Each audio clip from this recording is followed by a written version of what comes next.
This video is brought to you by Greenman Gaming. Click the link below to see some amazing deals on some incredible games. If you're familiar with my channel, you know that I have a series going through my backlog called Conquering My Game Backlog, and as of me recording this, I have 5 episodes currently, but if you didn't already know, I actually have another channel, that being my main channel, and technically I started this series 4 years ago, so since a lot of people probably aren't familiar with the fact that I have a bunch of other backlog episodes, I thought I would combine them all into this video here so you can get up to speed with what I've played and won't be on future backlog videos.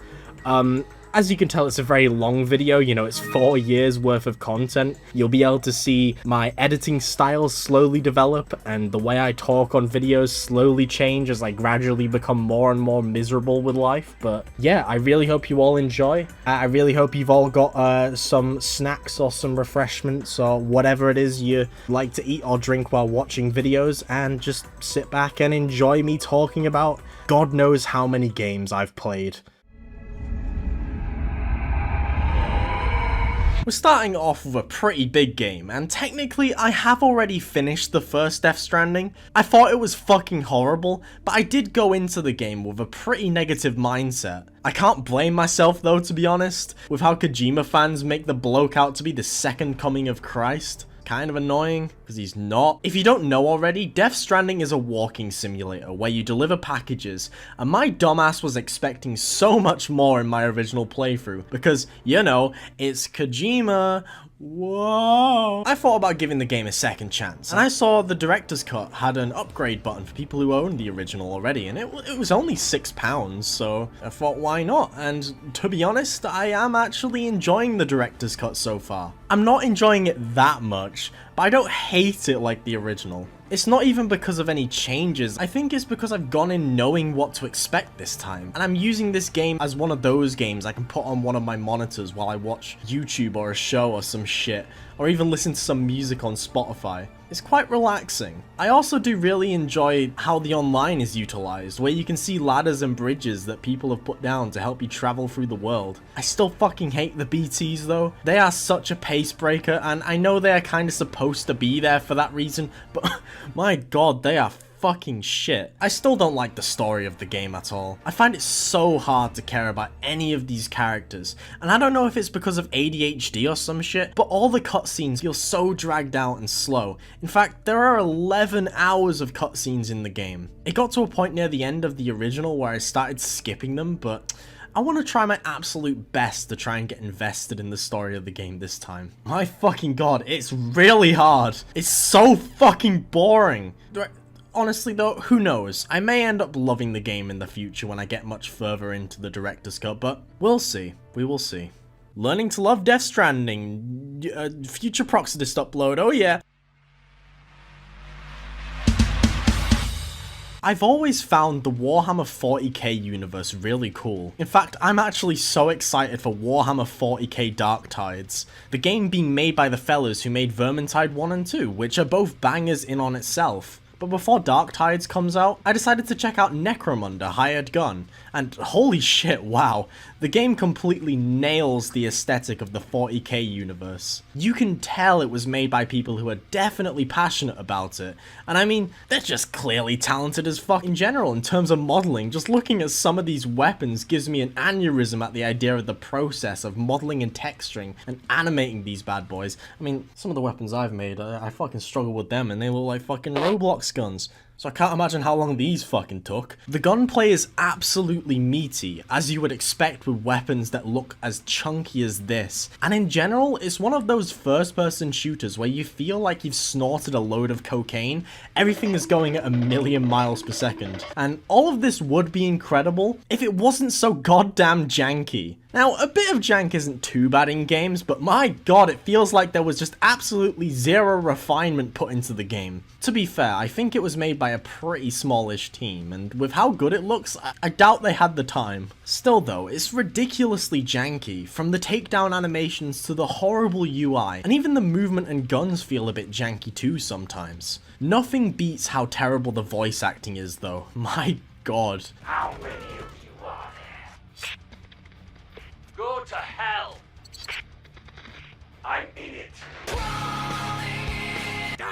Also, a lot of the enemies feel really fucking spongy. I really hate fighting these brute enemies. They fucking suck. Now, despite all of this though, I am having a good time playing this. Sure, it's jank a lot of the time, but when it works, it fucking works, let me tell you. And it's a good old time. Like a really fucking good time. I'm actually excited to play more of this. I mean, I'm kind of dreading the jank, but I'm excited to play more. I'm excited to see what the game has in store for me. Oh, there's also a loot system. I don't think they understand how loot systems work, and it's really fucking bad. Like, it's beyond terrible. Why is this even in the game? This one is a small one, but I've always had my eye on it. I just haven't played it until now. It's a game made by Hello Games, the fellas behind No Man's Sky, and it's a nice little game. It's nothing incredible, don't get me wrong, but it's a nice relaxing puzzle game with some nice exploration. You play as a little sock thing, and from what I've gathered, you go around reigniting the flames inside other sock fellas, which resurrects them. I think that's the plot. I'm gonna be honest, there's probably a deep meaning or some shit, but it all just goes over my head. Look at these little blue fellas! Some of these sock fellas are hidden around the world, and each one requires you to solve a puzzle in a little pocket dimension. Some of these puzzles stumped me, honestly. I am not good at puzzle games, okay? Don't judge me, I struggled with Portal 2. Not sure I have much else to say about this one. It's just a nice little indie game. I really like the atmosphere and just the general vibe of the game. It isn't a long game too, so that's a huge plus. It's always good when there's a short fucking indie game you can just blast through, you know? Really helps with playing backlog games.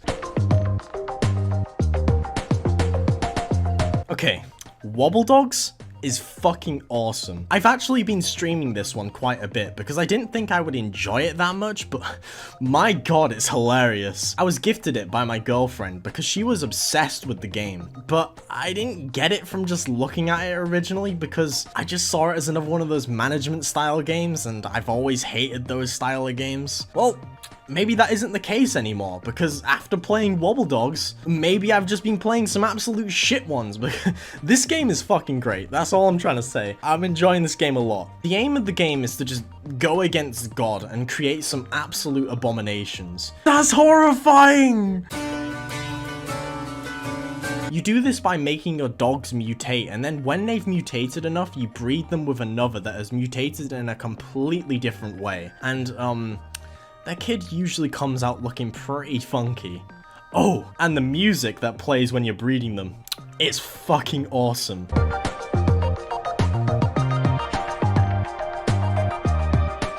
Honestly, the entire soundtrack for the game is up there with some of the best. I love it so much. There's also quite a bit of customization, not for the dogs, but for the rooms they wobble around in. It's a lot of fun, and I can definitely see myself playing this more in the future, and I'll probably stream it a lot more.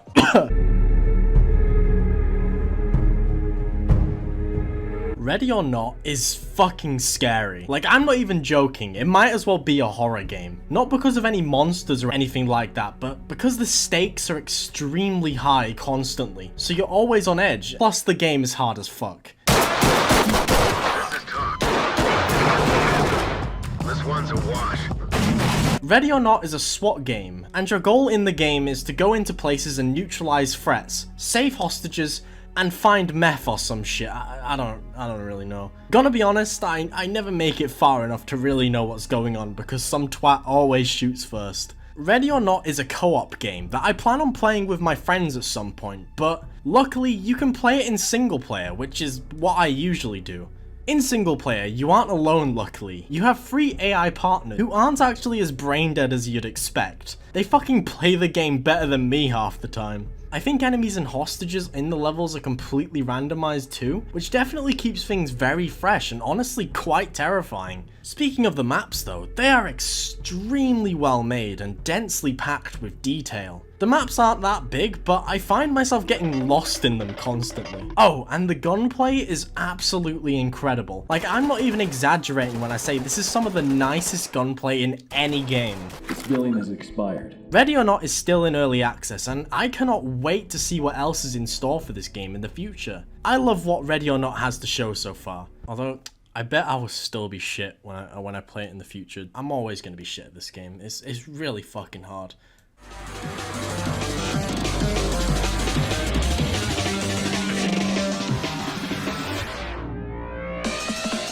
Rayze is a very cool concept for a game. It's one of those speedrunning games where you have to get to the end of a level in the fastest way possible. You do this by clicking a bunch of neon boxes super fucking fast, and depending on which box you click, it changes which direction you go. So you have to think extremely strategically on your feet. You need to put those gamer reflexes to use. Sadly, I don't have them at all. I'm so shit at this game, it's unreal. For some reason, my mind absolutely shits itself in the moment. Like, I plan it all out before starting, then suddenly when I do start, I just forget that plan within a second, and I end up just slamming into a wall. This doesn't mean I don't like the game at all though. It's actually a lot of fun. Restarting a level is insanely snappy, so it never really feels frustrating constantly having to restart to try and beat the levels, which is literally the only goal I have. Listen, I cannot do this shit fast. I struggle as it is when it's going super slow, so I just want to beat these levels. I don't care if I get the lowest grade possible. I'm still proud of myself.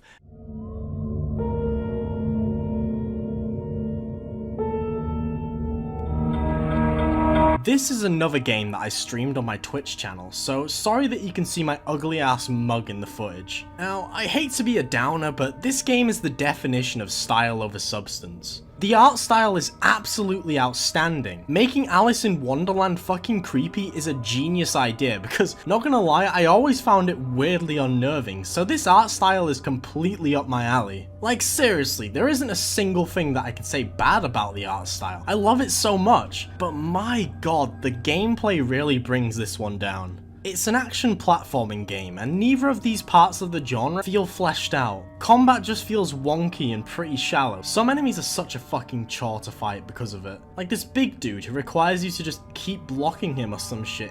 It's just not fun. The control scheme feels pretty overwhelming to memorize too. I think that might just be my problem though. Oh, and the lock-on camera sucks so much. It sometimes just has a mind of its own and freaks out locking onto enemies I don't want to lock onto. Platforming, on the other hand, is something that I'm not sure about. See, during my stream playing the game, I didn't realize you could jump more than twice, so I thought you had to be super precise with every jump you make, and I messed up a lot. I actually ended up rage quitting because of this one jump at the end. I'm definitely going to keep playing this game now that I know you can jump more than twice, because honestly, I can tolerate the janky ass combat because of the incredible art style. I love exploring these fucked up worlds. So Alice Madness returns. I hate you, but I also really want to like you.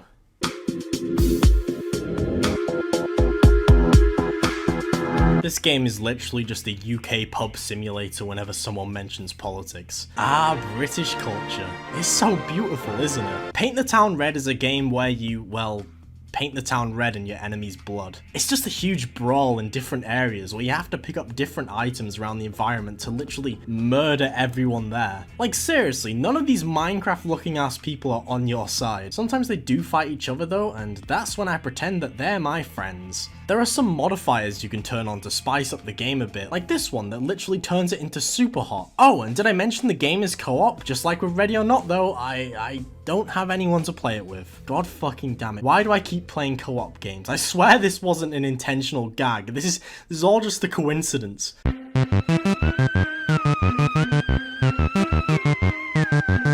I don't even know where to begin with this one. The greatest penguin heist of all time is the greatest game of all time. It's one of those dog shit Unity games, but this one you play as a funny little penguin you can customize.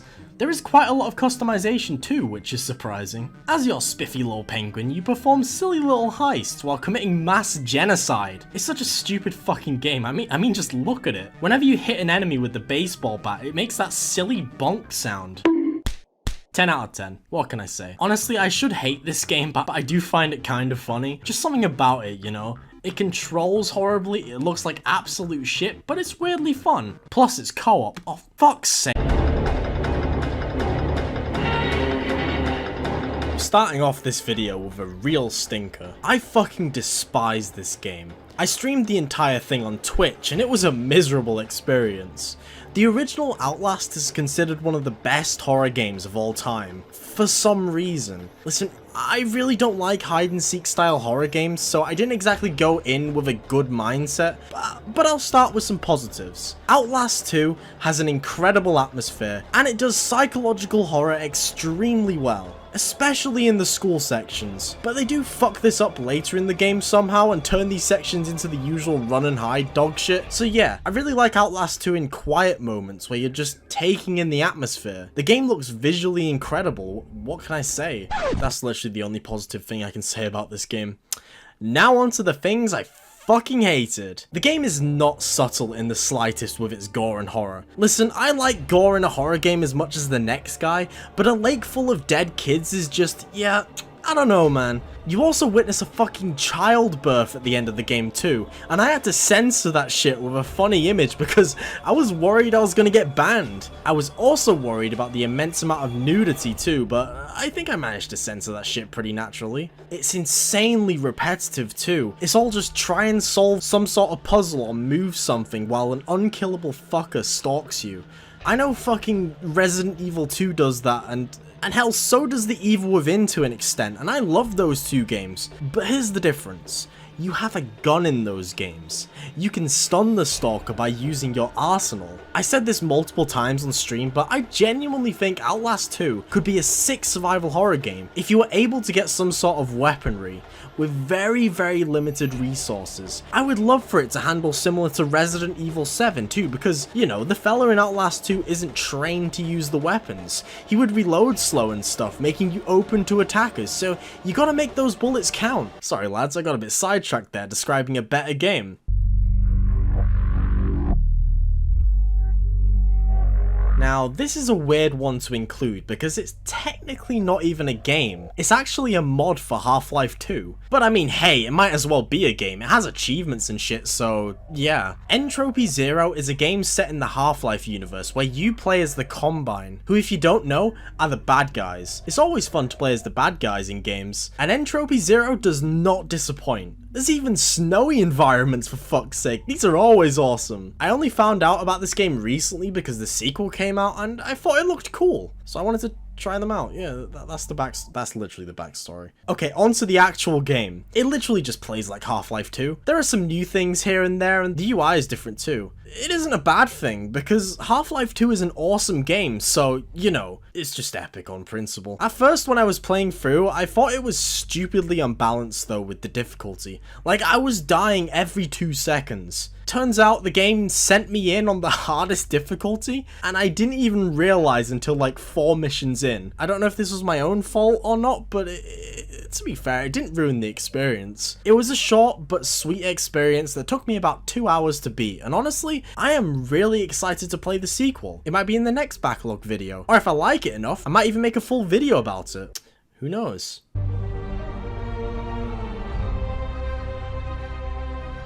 This technically shouldn't be on my backlog because this is my 3rd copy of the game, and I already have the platinum on PlayStation, but come the fuck on, it's Spider-Man by Insomniac, and now it's on PC! Yes, I am one of those fucking cretins that is very willing to double dip, or in this case, triple dip, when a game comes to PC. I could probably spend hours upon hours just swinging around the visually stunning New York City, beating up fellas with the extremely satisfying and engaging combat. I'm nearing the end of the game on the PC port, so it'll soon be out of my backlog. To be honest, a lot of people have talked about this game so fucking much at this point. There's not really much I can add here, but here's a little hot take. I think the movement in Sunset Overdrive is better than it is in this game. Thank you, everybody. That's my hot take.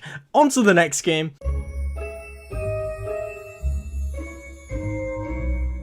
This game is pretty good. Pumpkin Jack is the first game I played on my Steam Deck, which is weird, I know, but like, it had a tiny file size, so it took like no time to install on it. And it gave me an excuse to play the game. I'm glad I did though. Pumpkin Jack has you playing as, well, a pumpkin fella called Jack. It's in the fucking name. I think the game was heavily inspired by the PS1 classic Medieval, and I get that because it plays like a PS1 game too. That's not an insult, by the way. I really do like the simplicity. Everything about it is so simple, from the combat to the platforming. To be fair, the combat pissed me off a bit, although that might have just been a case of the good old mad cuz bad. I absolutely adore the art style of this game too. Everything just looks incredible. There are also these little cool sections where you decapitate yourself and solve little puzzles scuttling about as a head. It's just overall a good time. It's not a perfect game and it isn't exactly a long game either, but it was fun. Shit, I just realized that I should have played this in October. What the fuck am I doing? I'm not the biggest fan of Marvel. I should probably just make that clear right off the bat. I've seen almost all of the films, and I think at best the good films are like a 8 out of 10, and I can barely give many of them that rating. I love shit like Marvel's Spider-Man though by Insomniac Games, so I thought, hey, why not try out Marvel's Avengers? I'm not the biggest fan of the source material, sure, but it could be a fun time, right? I was wrong. I was so very, very wrong. I streamed the game on Twitch, which by the way I don't use anymore. I stream on YouTube now. Make sure to look out for my streams. I didn't get very far into the game before coming to the conclusion that it's, well, to put it lightly, a refined piece of shit. Like, the game is refined as fuck, it works very well, but holy shit, it's so fucking boring. I got to the point where you meet the Hulk and you get to play as him, and guess what? They somehow made playing as the Incredible Hulk a miserable experience. Somehow! I guess they had to nerf him if that PS2 game is anything to go by. You know, the one that was basically a prototype for the game Prototype? Damn, I miss Prototype. They should definitely remaster Prototype. It was so much fun. Oh, sorry, I got distracted talking about a better game. To be honest, I don't really want to play any more of this shite. I only got it for £2, so it's not really much of a loss anyway. On to the next game. Now this game absolutely slaps. Prodeus is another indie first-person boomer shooter, but don't let that put you off the game, because this one definitely stands out. The first thing standing out being the art style. I mean, just look at it. It looks absolutely incredible. I adore the mix of the retro pixel art style alongside 3D modeled environments. It's something that usually wouldn't work, but this shit was refined down to perfection, and it works so well. Every level within the game is an absolute treat to look at. It's bloody stupendous. I love it. Then there's the weaponry and gunplay. Now this part isn't anything that really stands out, but that's not a bad thing. All the weapons work and each one is very satisfying to use. It's good shit and I honestly wouldn't have it any other way. Now, what makes using the weaponry unique is the gore system. You can literally paint the levels red with the enemy's blood. I have no idea how these fuckers have so much blood inside of them. It's actually quite concerning. It is satisfying though, making them explode like blood pinatas. Prodeus also includes a really complex yet easy to use level editor, where you can make your own silly levels and publish them for others to play. And people have gone absolutely crazy with creativity with some of these levels. I haven't used the level editor myself yet, but I plan on attempting to make some levels in the future. But yeah, Prodeus is a good time and it's definitely worth playing the game for yourself. No, it's not because I'm biased because I backed the game on Kickstarter. Shut up!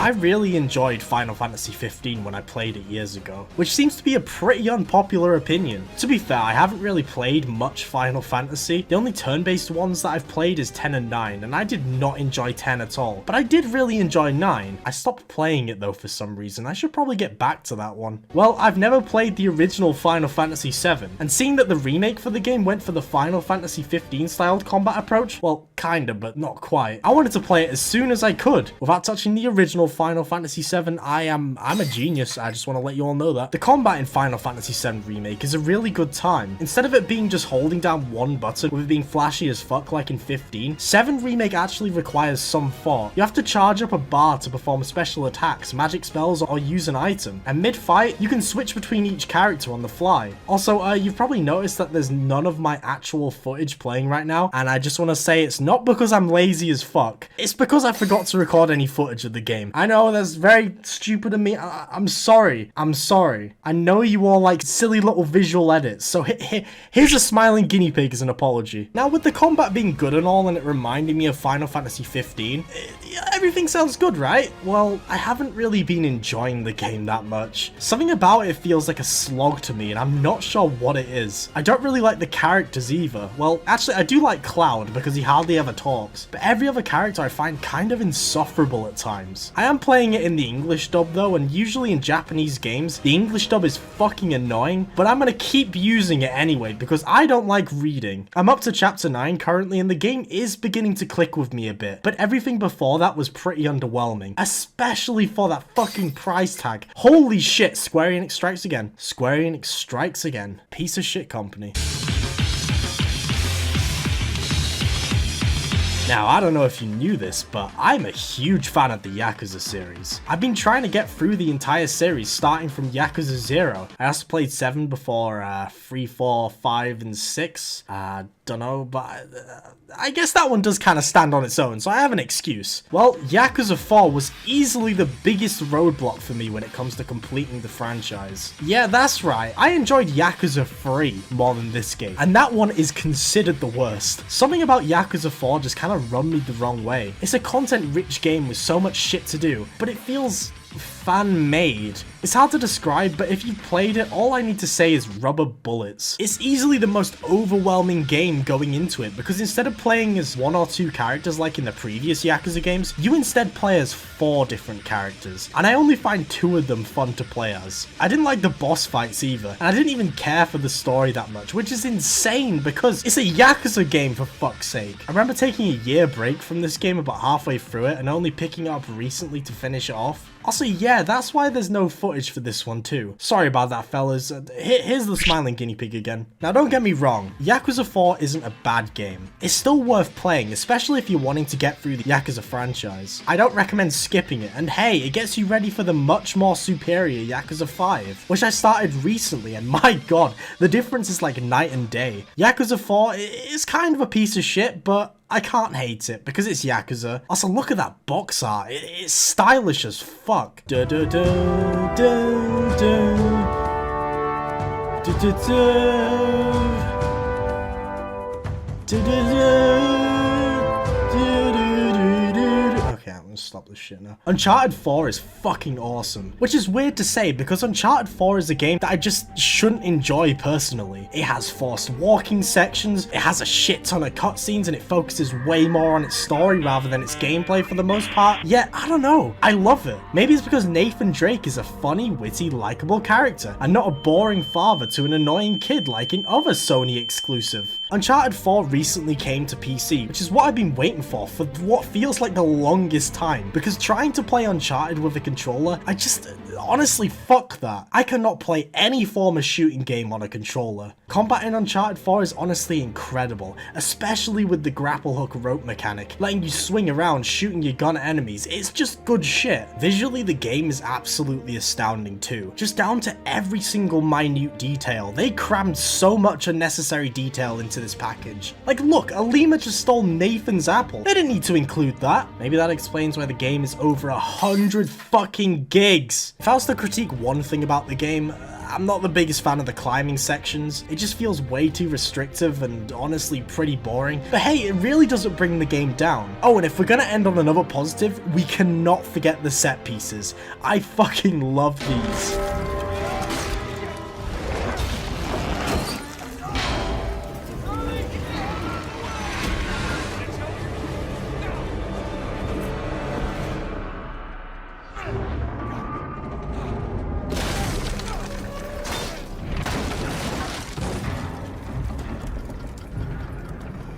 Go, climb.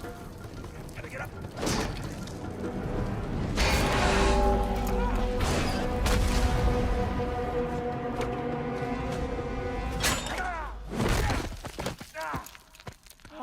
It's good shit, honestly. Everything about this is good shit. Oh, and don't tell anyone. Seriously, please don't tell anyone. Playing Uncharted 4 has made me quite excited to play The Last of Us when it comes to PC. Seriously, don't tell anyone. Oh, and I played Resident Evil Reverse. It's pretty wank. After a long wait, Crash 4 was finally put on Steam. If you didn't know, it was originally on this garbage launcher, so obviously I held off going near the game until it was put on something actually respectable. And as someone who didn't fully understand or enjoy the original Crash Trilogy when I played it a few years ago on the Insane Trilogy, I gotta say that I've had a lot of fun playing Crash Bandicoot 4. And that's because I'm not trying to 100% it. I did try and 100% some of the levels at the start of the game, but it just turned it into a massive slog. So I gave that up and just decided to beeline through the levels and just enjoy it. I mean, I guess sometimes I did still push myself to 100% some of the levels because that's how you get a lot of the skins in the game. And I wanted this neon skin because I like neon stuff. It also pleases my monkey brain. Now, Crash Bandicoot 4 is still definitely a challenge, even when you're just getting through the levels without much of a care about the boxes and collectibles. But it's not an infuriating challenge. It's like a nice challenge. The one where it's not the hardest thing you've ever done, but you still feel good for overcoming the obstacles. Crash 4 is visually outstanding too, but I've noticed this cartoony style is beginning to fall into a trend for other platformers too. It isn't really an issue though, because it looks outstanding. It's gonna age like fine wine, and it's infinitely better than going for a boring ass realistic graphic style. So yeah, Crash 4 is a great time, and I enjoyed playing it despite not being the biggest fan of the original Crash Bandicoot games. I'm never gonna come back to it though to 100% it, because I have seen Kadikarus's video on doing that, and I don't hate myself enough to put myself through that pain.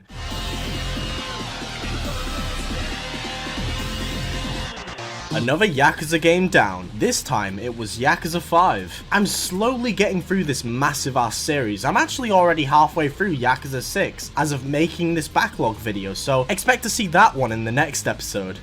But enough about Yakuza 6, I should probably talk about 5 since that's the one I finished. And yeah, Yakuza 5 is a good game. Hopping into the game for the first time right after beating Yakuza 4 was amazing because it was such a huge jump in quality. However, I do feel like the game blows its load a little too early. In Yakuza 5, you play as 5 different characters. Yeah, fucking 5. It's a huge game, and the first character you play as is the man himself, Kazuma Kiryu. And he is absolutely pissed in this game, and just so sick of absolutely everything going on around him. The game starts off so engaging, and then you finish Kiryu's section, and it just kind of shits the bed. Now, this isn't me saying it's a shit show for the rest of the game, because it's definitely not. It just peaks far too early, making the rest of the game feel like a bit of a slog, because none of the other characters are as good as Kiryu in my opinion. I am really glad that they stopped doing the whole more than 3 playable characters after this game, because it kinda sucks starting from square one after every 4 chapters. Yakuza 5 is still a good game though, it just goes on for far too long, and I don't think I can see myself ever returning to it in the future. At the end of the day though, it's still a Yakuza game, so it's still worth absolutely every second of your time. If you haven't started the Yakuza series yet, what are you doing, man? Play that shit already. After this video, of course, don't go anywhere just yet. You gotta see the other games I finished in my backlog. This is very important.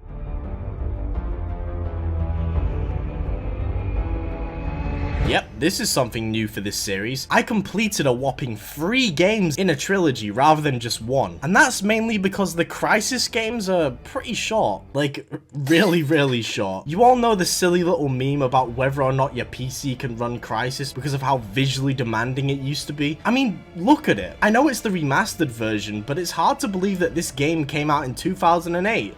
Like I said, I know it's the remastered version that I'm showing here, but it's not like that it's visually enhanced that much anyway. Like, what could they really do to quote-unquote remaster this game? They even acknowledged the meme in an achievement for the second game. Well, unfortunately, my PC could run Crysis, which is an issue because it meant I could experience the game, and let me tell you, it was boring.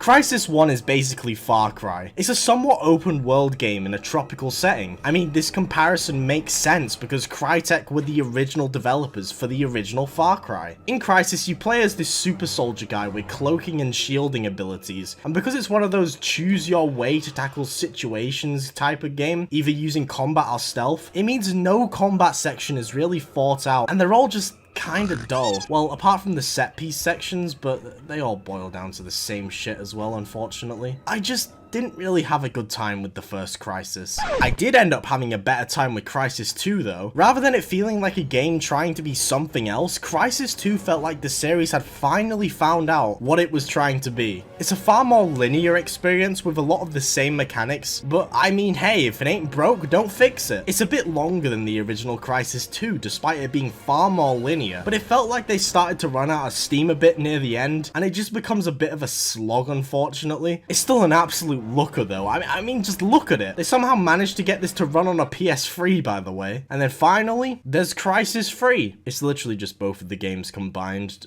and now there's a bow weapon. I don't really have much else to say about that one.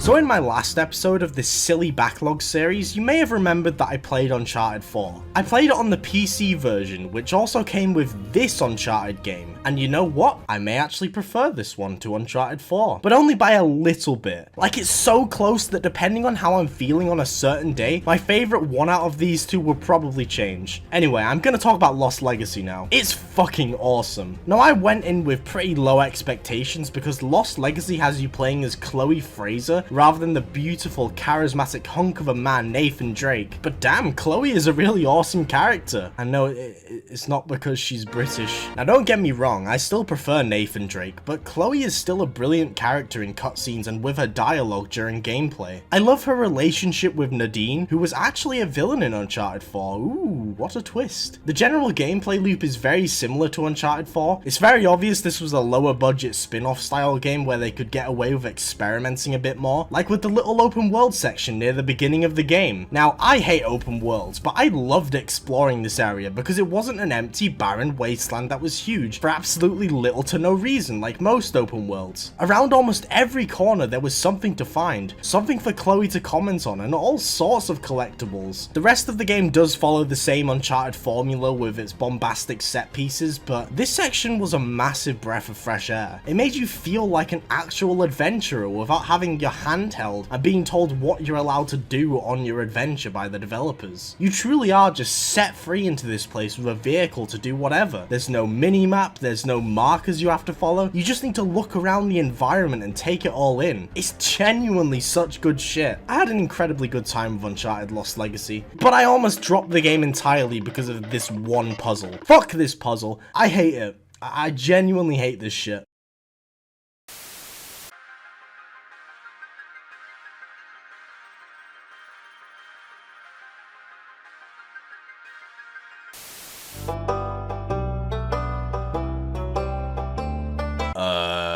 Yeah, this game is hardcore. Stardew Valley has been festering in my backlog since like 2016, which was...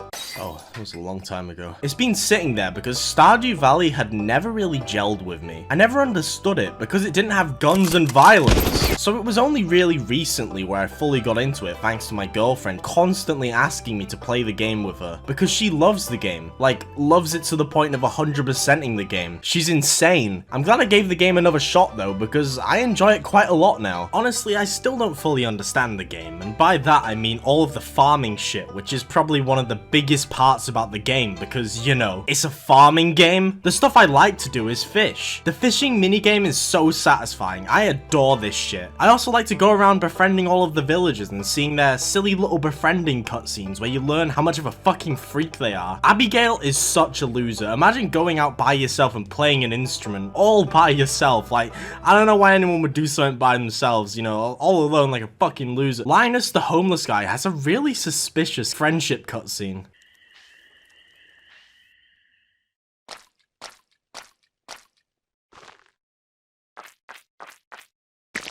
That's him teaching you how to make a certain bait for fishing, by the way. I'm still only in the first year of the game currently, so technically it's still in my backlog, but I guess you can't really beat Stardew Valley. It's endless. It's a very epic game, though.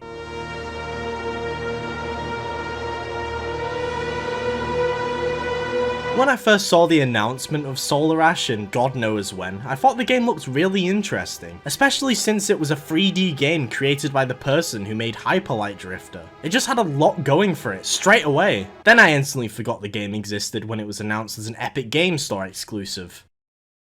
Okay, that shit aside, the game did come to Steam a year later, and I picked it up around my birthday this year, after I, remembered the game existed. Solar Ash is a really cool game. The obvious thing to point out would be the game's art style. That shit just pops. It looks beautiful. Thankfully though, it's not just an amazing art direction that carries the game, as the gameplay is very fun too. I know comparison is a really cheap way to describe a game, but I'm gonna do it anyway. Solar Ash is basically Sonic mixed with Shadow of the Colossus. is. Your main objective of the game is to scale these massive beasts, but doing it as fast as possible. Each monster has extremely unique designs, making each one a treat to scale. The build up to each of the beasts has you platforming around, again in extremely unique and distinct locations. You go around destroying eyes that wake up the monster, causing it to roam around the area you've been exploring, disgruntled at the fact you woke it up from its nap. The worst part about Solar Ash is easily the story and the main character. The main character is voiced, which is something I wasn't expecting before going in, and I don't know. In games like this, I kinda want the game world itself to tell me its story, rather than some schizo main character talking to themselves after every big event in the game. That's my only issue with Solar Ash though. It was an awesome experience. Thankfully, it was short too. It took me around 4 hours to finish. I genuinely love short games. The older I get, the more I appreciate shorter games. I'm saying this while looking at Persona 5 in my backlog right now. How long does that game take to finish again?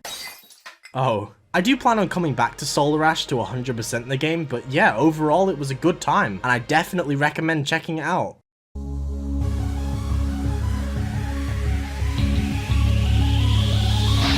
Another backlog video, which means another Yakuza game down. This one being, well, you saw the cover of the game a few seconds ago. I don't even know why I'm bothering with this bit. Yakuza 6 was an awesome experience. I mean, obviously, it's a Yakuza game. Even the worst ones in the series are a treat to play. After playing Yakuza 4 and 5 over the course of 2 years, moving on to Yakuza 6 felt like such an upgrade and a huge breath of fresh air. For starters, the game is on the Dragon engine, which was brand new at the time, and as amazing as everything looks, you can kinda tell it was their first time using it. Combat feels dumbed down compared to some of the previous games, and the engine has some of the funniest physics I have ever seen in a game before. Now these sound like negatives, but the thing is, I think these are positives. For starters, with the combat being dumbed down, I don't actually mind this. If anything, I find it way more satisfying because of it. That's because I've always been pretty god-awful at Yakuza games, I'm not gonna lie. Well, specifically, I'm god-awful at these ones, 3, 4, and 5. So, due to the dumbed down combat, I'm always able to come out on top of any of the fights without much hassle, and I feel amazing doing so with all of the beautiful Dragon Engine particle effects spraying everywhere. To be fair, it wasn't that hard on 5 either, especially when you played as Kiryu in the start. I guess I understand why the game is so easy now, because 6 was supposed to be the end of Kiryu's saga. Not anymore though. So obviously the meat slab would be at his all-time peak in this game. And as a finale for Kiryu, I think the game does a good job at quote-unquote ending his story.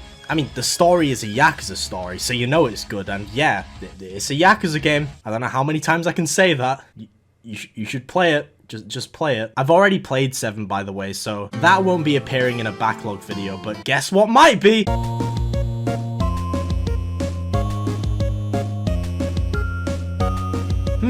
I wonder why people like this game so much. Dead Estate is a cool game. It's a roguelike game somewhat similar to The Binding of Isaac, except rather than being top down, it's slightly angled. Okay, there's more to that. Aside from the fact you go from room to room, killing enemies, earning money, and slowly upgrading your character and acquiring new weapons, just like The Binding of Isaac, there are a few unique things to Dead Estate. For starters, if you take too long on any of the floors, you hear this horrific guttural sound. And after a few more seconds, this fella comes to hunt you down. He is called Chunks, he is immortal, and is absolutely horrifying. Every floor in Dead Estate has a unique theme, and as you gradually unlock new floors, you can explore different routes to take on your journey. Different routes that can change the endings and final bosses you can get. It's a pretty standard roguelike game, and if you're into stuff like The Binding of Isaac like I am, I definitely recommend this game. There was actually one night where I played this game for like 3 hours straight with no breaks. It can be very addictive. You should play Dead Estate. It's very good, and that's because it's a good game, it's not because of any other reason.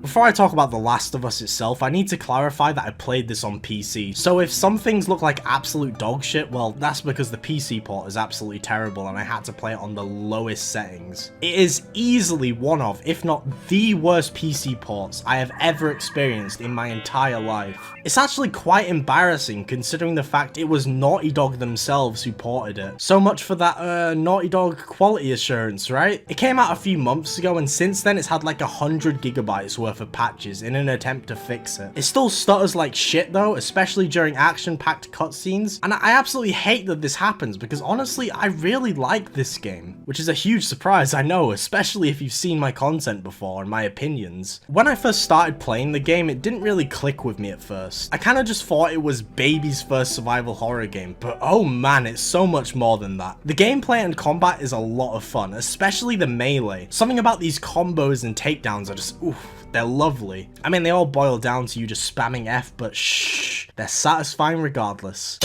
Every weapon is a treat to use against enemies, and damn, the workbenches in this game for upgrading weapons it's just practically gun porn. The attention to detail with how Joel unloads the weaponry before performing any upgrades on the guns, it's just awesome shit and I love it. I even adore the downtime moments of just exploring in the game, and that's because of the characters and their interactions. There isn't a single badly written character in this game. They all feel so grounded and act like any person would during horrific times like this. I love me some bleak ass games, and this is definitely one of them. Well, it's a bleak game that's made me laugh a few times. These silly jokes during the game never feel forced, and if anything, it makes the characters feel even more human, cracking silly's intense moments to try and comfort themselves. You got something on your shoe. Joel is an amazing character and I love his relationship with Ellie. He goes from kind of resenting her to caring for her like a daughter near the end, and you're there for the whole time seeing their relationship grow. Listen, I completely get why people love this game, and I understand even more now why people fucking hate the sequel. Okay, so we're gonna do something new for this series, and that new thing is bringing in a guest speaker to talk about a game they've recently finished in their backlog. Let's see, today's guest speaker is Dr. Skipper.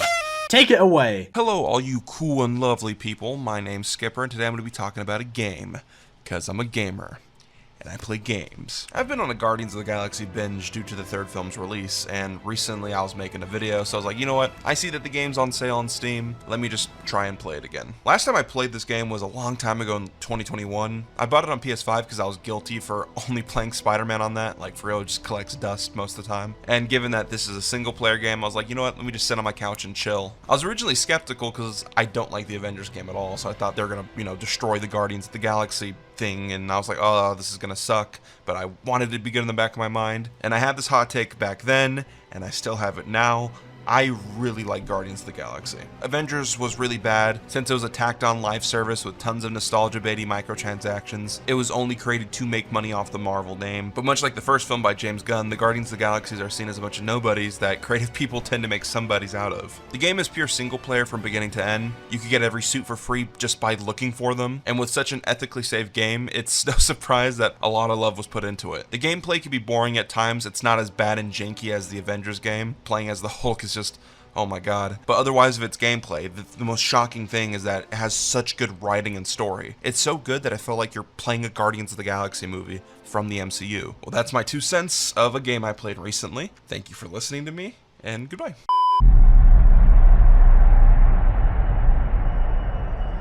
Are you all ready to hear what I think about the Callisto Protocol? Can I get a drum roll, please?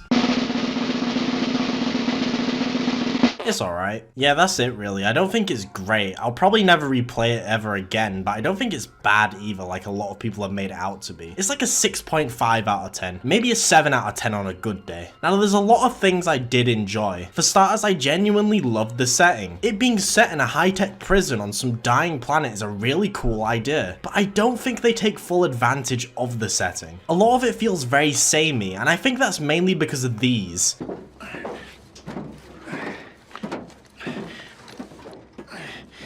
The fucking vent sections. They really should have made this game exclusive to current gen consoles because there are so many vent sections to hide loading screens for the PS4 and Xbox One versions. Or they could have just optimized it in general. We all remember the launch. The performance was pretty god-awful, even on a NASA supercomputer. Thankfully though, I can safely say it runs fine now. I got a few stutters here and there, but it was playable at least. One of the most unique things about Callisto was the fact it had a heavy focus on melee combat, rather than men using guns. A lot like Condemned, and I really like Condemned. I literally gush about it in my most recent video on detective games. But the Callisto Protocol's melee is incredibly simple. Now this isn't entirely a bad thing, it's just, well, it's alright. Just like everything else in the game. The story's alright, the enemy variety is alright, apart from the mini-bosses, where there is literally just one two-headed bloke you have to fight like 3 fucking times. Fuck this guy, and both of his heads. I'm honestly really struggling to say much about Callisto Protocol at all. It's probably the most alright game I've ever played in my entire life. And like I said earlier, it's a game that I'm glad I finished. I don't think I will ever return to it again. I also beat the DLC and that was alright too. Okay,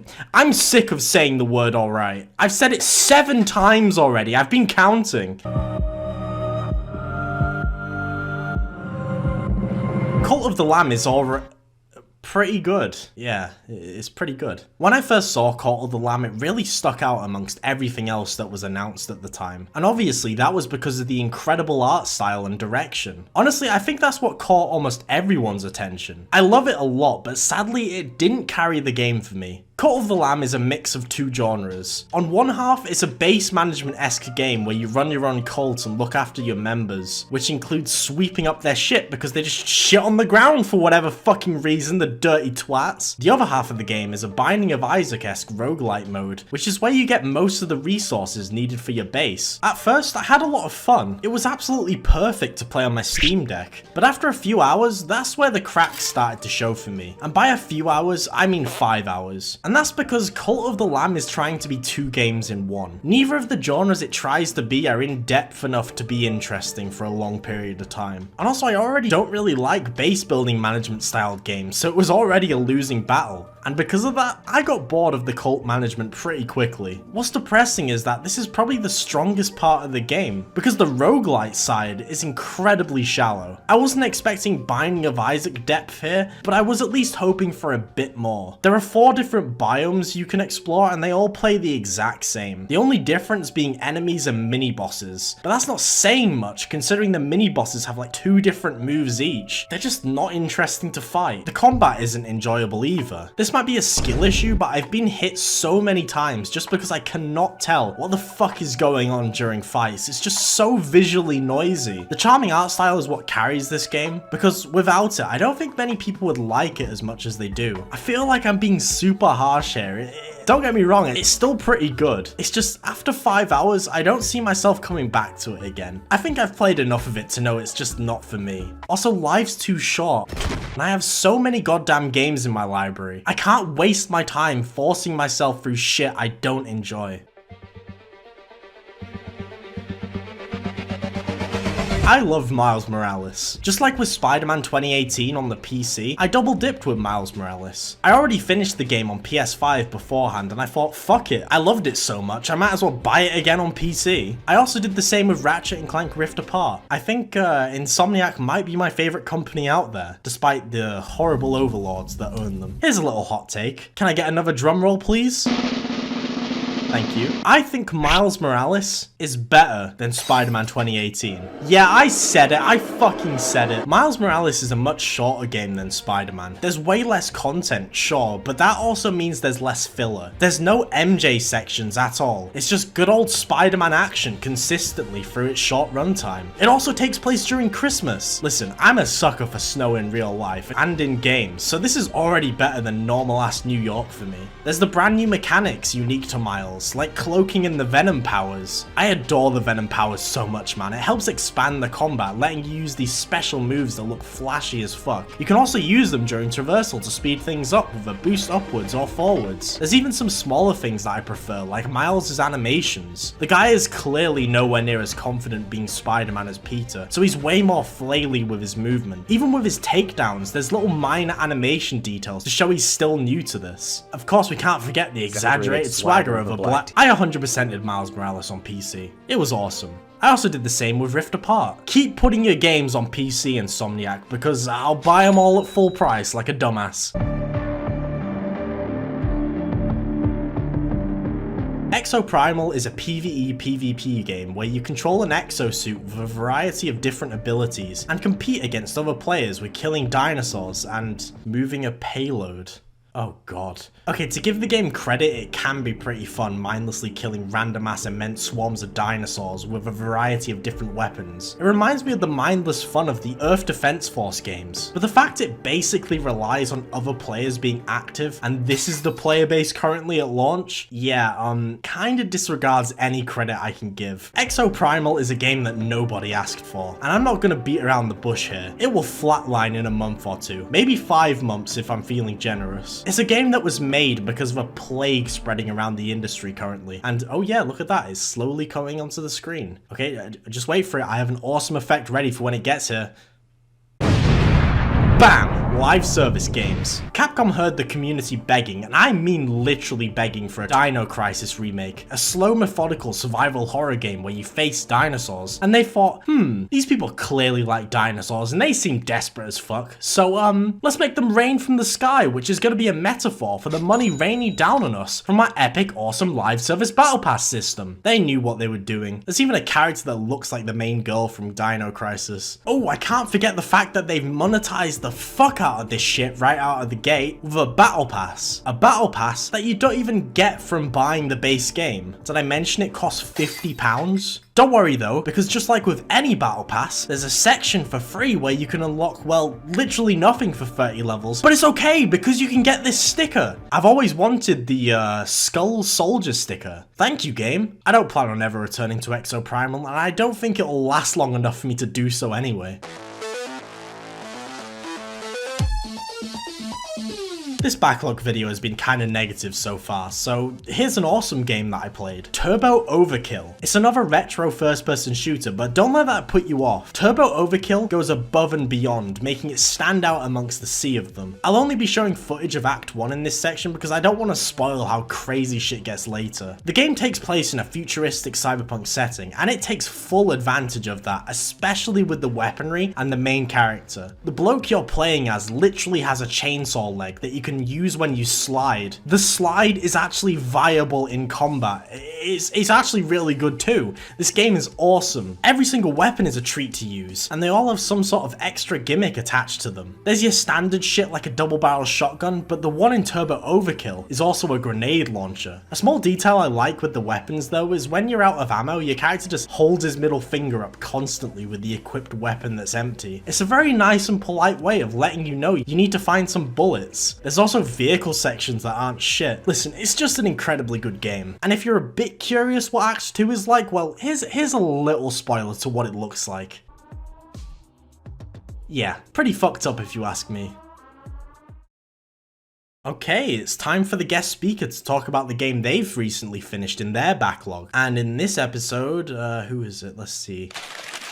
I have my good friend Ragucci talking about Alan Wake. Take it away. Alan Wake has been on my backlog probably since I played Control, and I had played Quantum Break before, but Control really got me into Remedy games and like the Remedy verse, I'll call it, because it all feels like Quantum Break, Control, Alan Wake, and Max Payne are all one game or one universe, especially where Control kind of established that. And when the Alan Wake remastered came out, it was kind of finally the opportunity had arisen to play this game in the best possible way on console. So I beat it and played it, and it took me about, I don't know, 2 weeks, a week and a half, and I enjoyed it. It's got a lot of Euro jank to it. It's clear that there is some creative minds like Sam Lake and the others who have this weird idea of story and narrative and writing, and it's a little early 2010s. You can really feel like the era it was made in,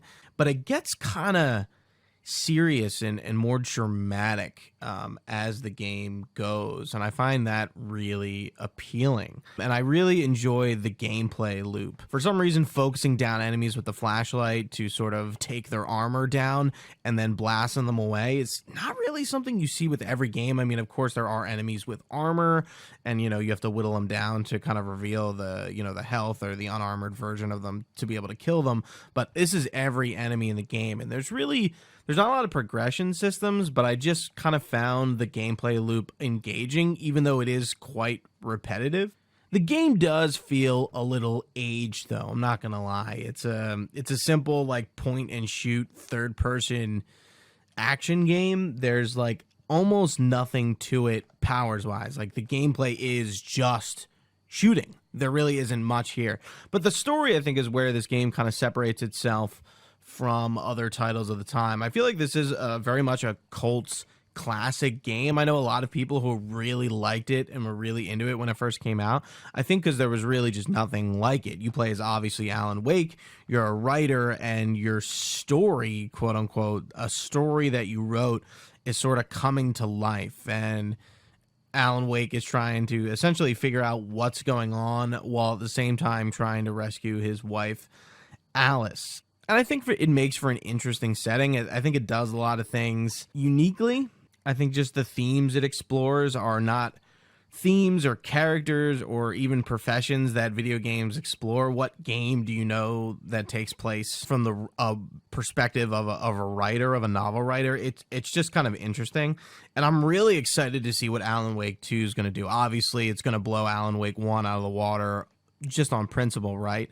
But I really think this game has an audience to capture, being removed from Alan Wake, now Remedy doing Control and Quantum Break. I think they've really found like a weird niche of game and genre and way to tell story that they, I think, just pioneered with Alan Wake 1.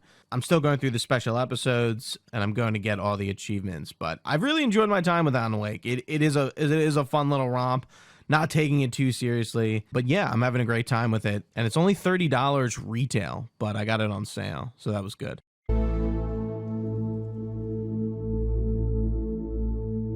Okay fellas, please don't be mad at me, but I've actually already played Metro Exodus before.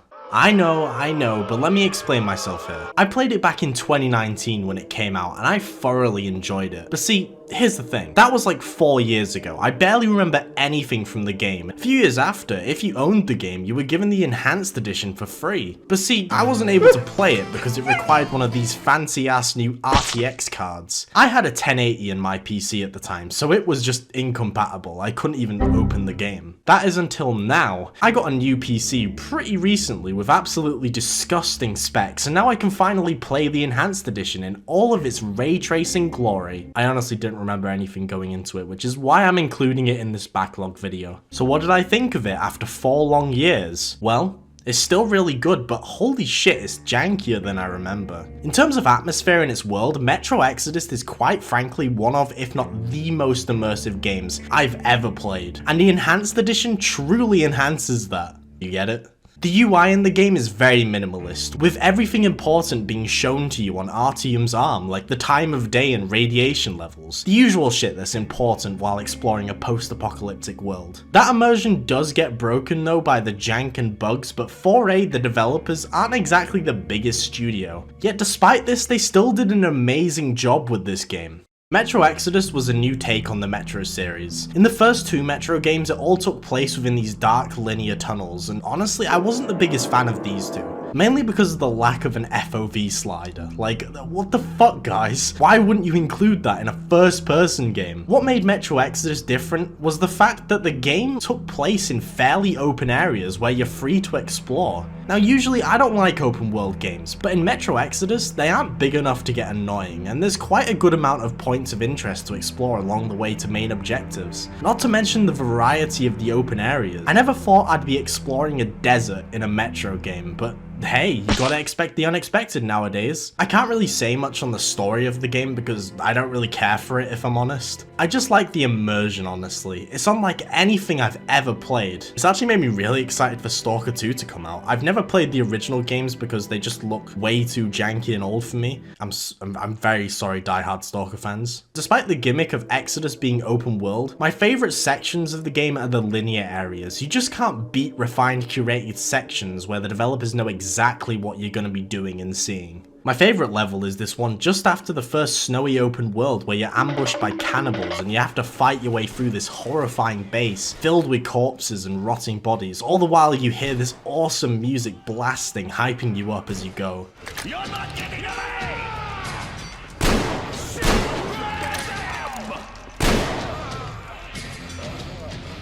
Then there's the tiger level, this linear forest which slows everything down and takes on a much more horror-centered tone. There's also a scary bear. I've written in the script that I'm not allowed to make a Freddy Fazbear joke here, so I'm gonna respect my past self and avoid doing so. I hope you die in the fire. You also get a crossbow in this level, which is the best weapon in the game, so Metro Exodus is still just as good as I remembered it. And I'm glad I got the chance to replay it again.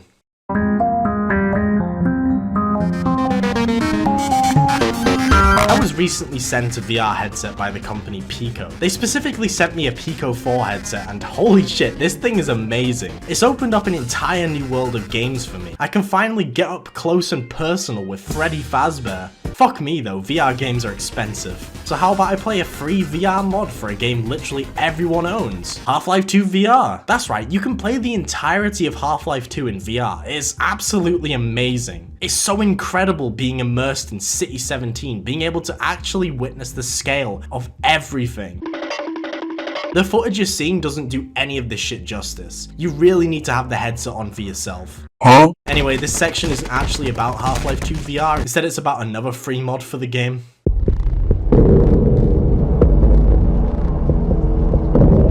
It's been ages since I talked about the original Entropy Zero. I actually don't even remember that much from it. I do remember it feeling a lot like a Half-Life 2 mod though. A good one too, and it made me very excited to play the sequel. And oh my god, I am so glad I played it. Entropy Zero 2 shouldn't be a free mod. This shit should have been a paid experience similar to Black Mesa. It's incredible.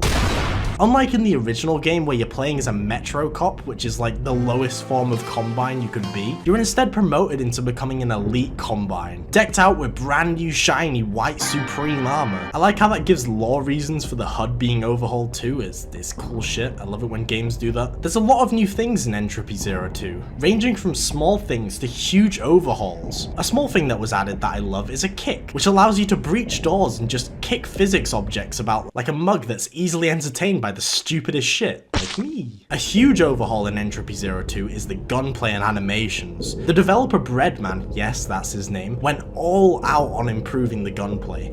Every single gun has new reload animations and they just feel so much weightier. It's good shit.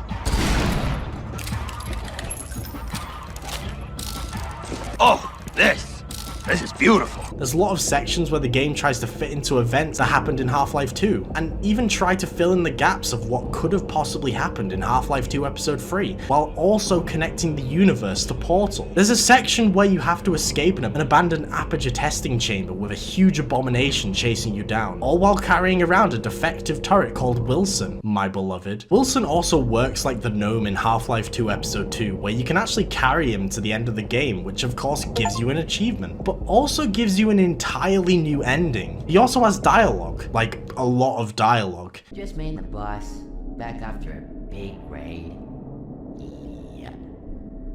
A dangerous raid. They didn't say anything. Did they, Bob?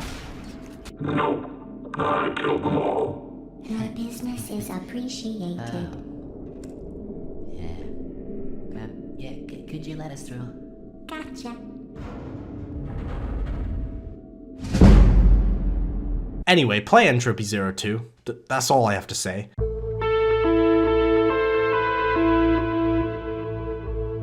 Okay, it's actually time to talk about a VR game that I quickly got out of my backlog, and that game is... I don't even know why I build up to saying what the game is when it's always on the screen for a good 10 seconds before I even start talking about it. Arizona Sunshine is a very old VR game, and I wanted to start with it because I know for a fact it will make playing something as advanced as Half-Life Alyx that much more impactful. That doesn't mean Arizona Sunshine is bad though. It was actually a very fun experience. Although it did outstay its welcome near the end despite being a 4-hour campaign. A lot of this was down to how basic it was. It was really cool being immersed in this world in VR, but all you could really do is just shoot zombies. You can't even grab them like you can in, say, The Walking Dead Saints and Sinners, another game in my backlog. There is a nice variety of levels though to keep shit fresh. I mean, sure, a lot of the levels are just deserts because it takes place in Arizona, which is just bore out New Vegas in real life. There's one mission where you go down into a mine and it's pitch black, which means you need to have one hand holding a flashlight, limiting your defense, as you were able to dual wield beforehand. It made the entire level so tense, especially when you could hear a zombie lurking about, but you just couldn't see them. There's a mission later taking place at some industrial plant, which was used as a military base during the early days of the outbreak. Obviously, it's been overrun now, and there's a section where you can grab a minigun, and you can hold this minigun with one hand, which means I did stupid ass hand gestures while using it. It was awesome. I'm glad my first VR game was this. Sure, it was simple, but it was a lot of fun. It wouldn't have been a VR headset seller back then for me though. But I know for a fact it's gonna make me appreciate more recent VR games. Like the sequel. Okay, I'm gonna do something a bit different here. I'm gonna put the guest speaker in the middle of the video rather than waiting till the end. This time we have my good friend MrPungYung talking about, let's see here, Mass Effect Andromeda. Take it away. Man, wouldn't it be funny if you got a game day one and then first finished it 6 years later?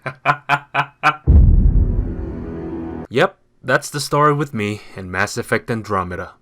I have pretty fond memories of the original Mass Effect trilogy. While I think that only the third game has properly good gameplay, every entry has a fantastic setting, great presentation, awesome characters, and engaging stories. It's only logical then that we make a new game in the franchise with none of these things. Yeah! Oh, that was supposed to be a kick? Oh. This game really is one of the worst examples of an open world game and epitomizes everything I hate about them. Drive car, talk to people, drive car, shoot people, drive car, talk to people, drive car, I mean, fuck! I fucking hate this stupid game! Gameplay is fine, I suppose, but once you've fought one type of enemy, you've pretty much fought them all.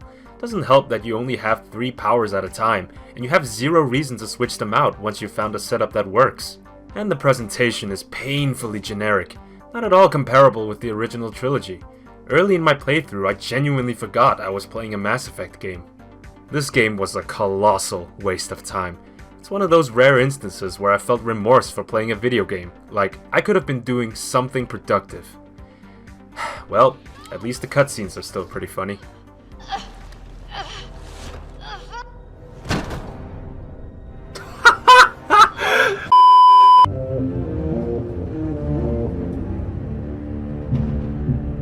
I wasn't the biggest fan of Jedi Fallen Order. Don't get me wrong, it wasn't a bad game. I just thought it was super average. And if it wasn't for the Star Wars skin, I can imagine it wouldn't be rated anywhere nearly as highly as it was. It just didn't really have its own identity. It had combat like Sekiro, except incredibly watered down. And it had the traversal and climbing of Uncharted and Tomb Raider, except again, really watered down. It didn't do anything exceptionally well whatsoever. The charm of it being a single player Star Wars game after such a long drought wore off after the halfway point of playing through it. Now, Jedi Survivor, on the other hand, is a completely different story. It feels like Respawn has finally found its identity with this game, and Cal Kestis can finally shine without being in the shadows of Sekiro and Uncharted, which are still better games, but shh. A lot of things I had issues with remained the same, but they decided to actually expand on them rather than just keeping them being watered down copies or just scrapping them entirely. For example, the combat, which they did quite a lot of things to improve. They made it actually satisfying by adding dismemberment to stormtroopers and humanoid enemies, which yeah, wasn't a thing in the original game. Don't ask me how or why this scalding hot blade wouldn't cut a limb in half, but hey, at least it happens now. They also added a stance system to the game, similar to Neo. Unlike Neo though, there's way more than 3, which is awesome, but there's a catch. You can only equip 2, which isn't as awesome, but oh well, I guess you can't have everything. These stances are all completely different. There's your obvious basic lightsaber swinging stance, which I never unequipped because you just can't go wrong with it. There's a stance dedicated to dual-wielding lightsabers, and of course I can't forget my favourite, the one where you wield a gun. He wields a gun. Regarding the traversal, they obviously kept the basics, you know, the usual double jump and lackluster climbing mechanics, but they added way more moves to expand on the platforming and traversal. This force dash move you can do in the air is an absolute absolute game changer, let me tell you. It's good shit. This traversal expansion was needed though, because they made the planets absolutely huge, which means there's like 4 of them, which is a bit underwhelming considering the fact it's a Star Wars game. I can't really complain though, because there's an insane variety in the environments on these planets, and with them being much bigger, it means the puzzles are much larger too, and they aren't annoying as fuck anymore like they were in the first game. Jedi Survivor is good, and you all would have probably known that if the PC port wasn't so shit at launch, causing it to completely fall off and be forgotten about instantly. It's fixed now, so if you see it on sale, I definitely recommend giving it a shot.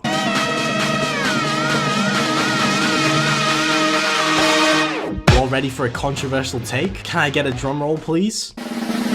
This is the only Shadow Warrior game I enjoy. Wait, no booing? I'm surprised at the lackluster response to this. Oh wait, it's a Shadow Warrior game I'm talking about. I don't think anyone actually gives a shit. I didn't enjoy Shadow Warrior 1 and 2, and I am just talking about the reboots here, not the original. I tried both of them and never finished either, because I just found them really boring. The first game is a middle-of-the-road first-person shooter that just felt kinda off the whole time, and the second game was a looter shooter.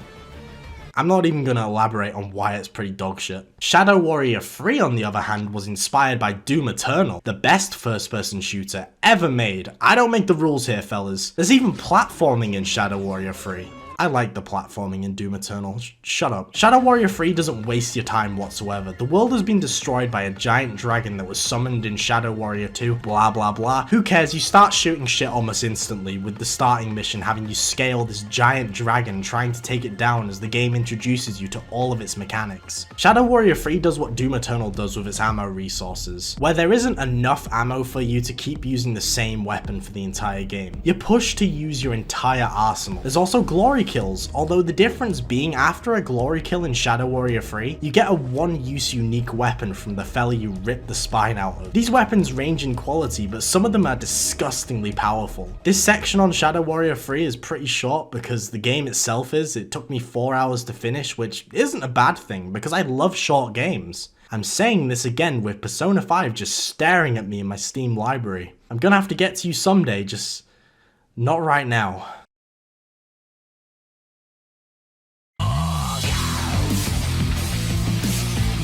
Okay, so I hate to admit this, but it's been quite a while since I started scripting this backlog video. I started writing it before Like a Dragon Infinite Wealth had come out, and since then, well, it's actually come out, and I've 100%ed it. I've been a very busy guy. Regardless, this is about Like a Dragon Gaiden, the man who erased his name, which is probably the longest game title ever. This game is amazing, and the fact it's a quote-unquote side Yakuza game is honestly insane to me. Not only does it have some of the absolute best real-time combat in the series, I would honestly put it up there with Lost Judgment in terms of its quality. It also has an incredible story, and it's what Yakuza 6 should have been. This shit is the real send-off Kiryu deserved. I know he's in Infinite Wealth, but Gaiden feels like his proper send-off. For a side game, there's a lot of new things here, like the new agent fighting style, which Kiryu learnt from being in the Daidoji faction, who aren't a Yakuza family. They're instead some weird secret organization who are helping Kiryu wipe his face from the earth and keep him hidden. With this fighting style, you get secret agent gadgets that are,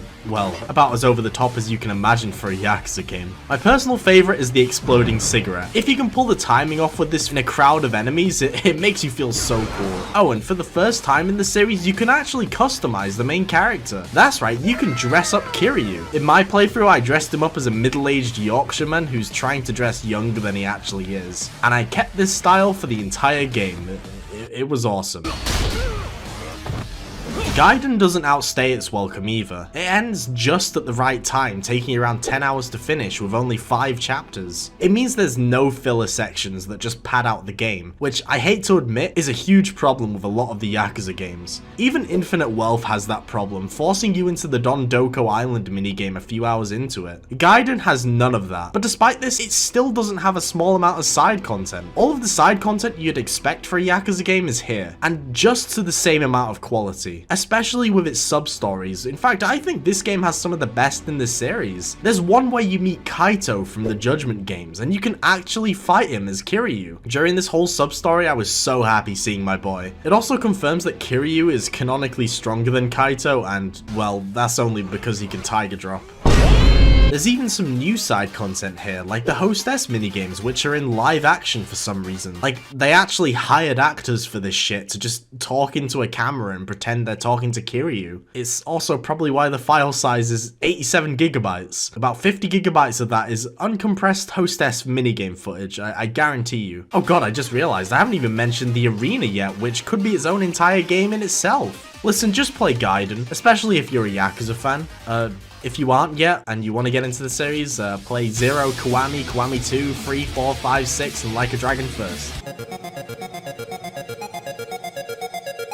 Oh yeah, we got another VR game. Expect way more to be on these backlog videos because I aim to beat at least one every month, so there'll always be one in these videos. So yeah, Vertigo. Well, I should really be calling it Vertigo Remastered, even though I could not find any game called Vertigo beforehand, so I have no idea why it's called Vertigo Remastered. Vertigo Remastered at a first glance looks kinda like arse, I'm not gonna sugarcoat it. It looks like shit at times. But don't let any of that visual graphic fidelity shit fool you, because this was some of the most fun I've had in 3 hours. Vertigo is heavily inspired by Half-Life and Portal. It's like a nice combination of the two, which is perfect considering the fact I played Vertigo hot off the heels of Half-Life Alyx, so I was craving more of the same shit, and Vertigo did not disappoint. In the game, you're some random ass woman who was unfortunately teleported to some strange facility in an unknown place. This is where the Half-Life inspiration comes in, as the facility has gone to complete shit. The security is on the fritz attempting to kill you on sight, along with alien specimens trying to do the exact same thing. Now, I would tell you more about the story if I gave a shit about it, which I'm gonna be honest, I really didn't, but that didn't take away from the game at all. It was just a fun time from start to end, and it caught me by surprise. I feel kinda bad because during the introduction I didn't have high hopes just because of how visually bad it looked, for a VR game especially, which was very shallow of me. I am very sorry, Vertigo, I severely underestimated you. There's a nice variety here. There are moments where you could be fighting a giant tar blob which you can pick up at the end and squeeze to death. This is Frank, and I made sure to keep him with me at all times during my playthrough. There's also a moment where you're shrunk down and have to explore an office for a keycard, and the enemies are just fucking massive, yet they still take the same amount of bullets. It's kind of weird. That variety is very consistent, and not just with its level design, but also with its gameplay. For starters, there's this portal device you get at the start where you can aim a line to a certain point and create a portal bubble that you have to physically put towards your head to teleport into. There's an energy sword which can deflect bullets and just looks really cool,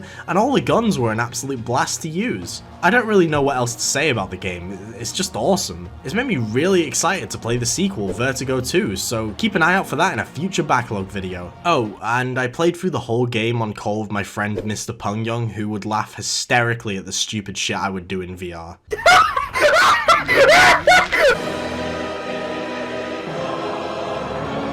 There's a lot of hype and praise around this game. People even consider it better than the Souls series and Bloodborne itself. Now, do you want to hear my opinion on it? Can I get a drum roll, please?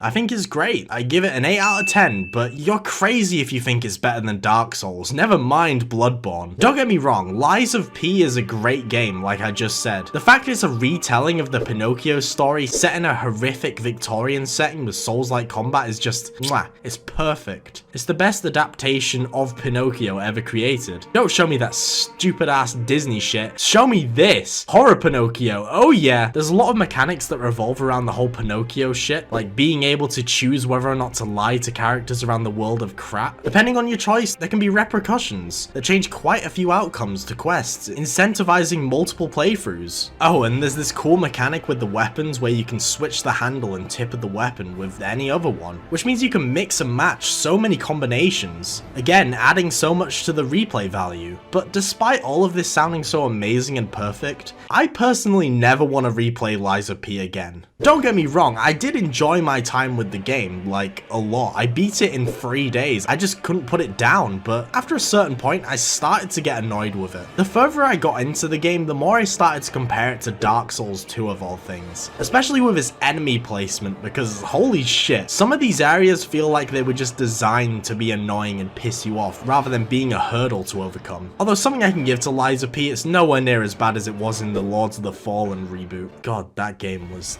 horrific with its enemy placement. In Lies of P, the enemy placement ramps up more and more up until the final area of the game where it just gets absolutely ridiculous. To the point where the only viable way I could see of getting through was just running and not fighting anything. Although it's a pretty big one, that is my only issue with Lies of P. Everything else is phenomenal, especially the boss fights. Now this is an area I just cannot compare to Dark Souls 2, as Lies of P takes the quality over quantity approach when it comes to its bosses. And whilst sure there are some stinky caca piece of shit bosses every now and then, the vast majority are standouts. Oh, and I almost forgot to mention the level design, where Lies of P takes the Dark Souls 1 approach, which is what every game should do because Dark Souls 1's level design is masterful. So yeah, I finished Lies of P and I really enjoyed it. I don't want to play it ever again though. Maybe in a few years I might, I don't know.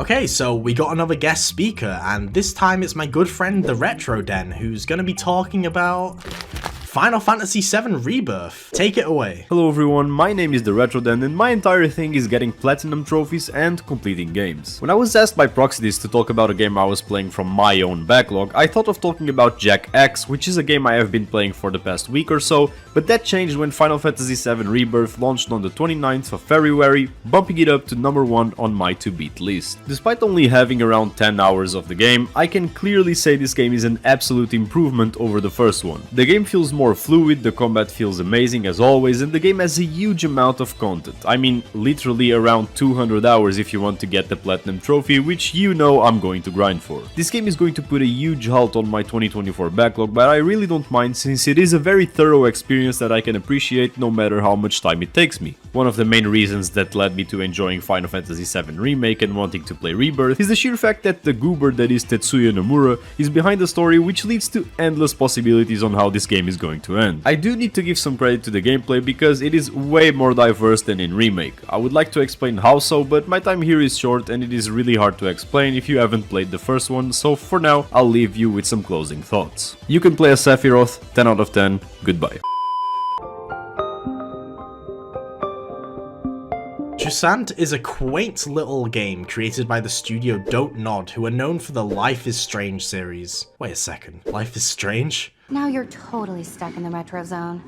Sad face. Okay, despite their track record, Jusant is a very nice game. It's the type of game you play when you're feeling a bit down after a long day of work and just want to play something that feels like sinking into a nice warm bubble bath. Jusant's main mechanic is its climbing, and that's it really. It knows what it is and it knows what it's trying to do, and you gotta respect that, because it does it really well. The climbing never becomes boring, as the terrain constantly changes the higher up you go, and yes, there are some struggles along the way, especially with the stamina system, which you need to be very aware of the longer the climb gets. It's all worth it in the end though when you get to see the breathtaking vistas and see how far you've come on your journey. It's just a nice experience. It's a short game that doesn't take too long to finish, and it was a very unique experience. Don't Nod kinda just dropped this one out of nowhere, and I know I haven't had that much to say about it, but I do recommend checking it out. It's definitely something you should experience for yourself, and I don't regret playing it. I didn't used to be a fighting game person. In fact, I used to despise them, and that all came down to a skill issue. I just didn't have the reflexes to pull off the combos you need to do to have any form of fighting chance against anyone. I tried Mortal Kombat 11 back in the day, and while I did put 20 hours into it, I just didn't understand it. It never clicked for me. That was until Mortal Kombat 1. Now, I know this is like one of the weakest in the series, and it lacks a lot of content compared to the other Mortal Kombat games, but I still had fun with it. I don't know if it's been dumbed down too, because I can actually pull off some of the combos. I played through the story of Mortal Kombat 1 and it was a good time. The main highlight is really the cutscenes, and they do not disappoint, with Johnny Cage being a highlight. You should seriously consider becoming a screenwriter. What in the actual fuck? Good evening, Johnny Cage. Although Megan Fox was a very unfortunate casting. Serena's right. Because of Quan Chi's magic, my realm's people are no longer poisoned by sunlight. We've finally escaped the shadows. I tried some of the invasion mode, which wasn't too bad, but the fact this is the main place where you unlock cosmetics, well, I can imagine it would get insanely repetitive very quickly. Oh, and before I finish up, I just want to say that I actually played online for the first time in a fighting game, and I managed to make a Sub-Zero rage quit. Please write nice comments about my skills below. Thanks. I got got 2 hours into this game and I dropped it. It was shit. It's very fitting to have Destroy All Humans of all games being an episode on destroying my gaming backlog, huh? I played the original Destroy All Humans remake when it came out, and I finished it. I never grew up with the game originally, so the fun of it wore off after like 2 hours, but I still finished the game. It's not a bad game by all means, it's just, I don't know, it's definitely a relic of its time. Now on the other hand, I did actually grow up with Destroy All Humans 2. I don't know how I managed to get it as a kid, considering the fact it was rated 15 in the UK, and my parents were those types of parents who refused to get me games that my age wasn't above the age rating of. Yet despite this, I somehow grew up playing Saints Row the Third and GTA 5. I don't know what happened there. I would spend hours and hours in Destroy All Humans 2 because it was an open world game. Well, it had multiple open worlds, actually taking place in different countries. But I never knew that as a kid because I never got past the first area, considering the fact I never ever did any of the main missions. All I needed was that purple disc gun, and I was entertained for 12 hours straight.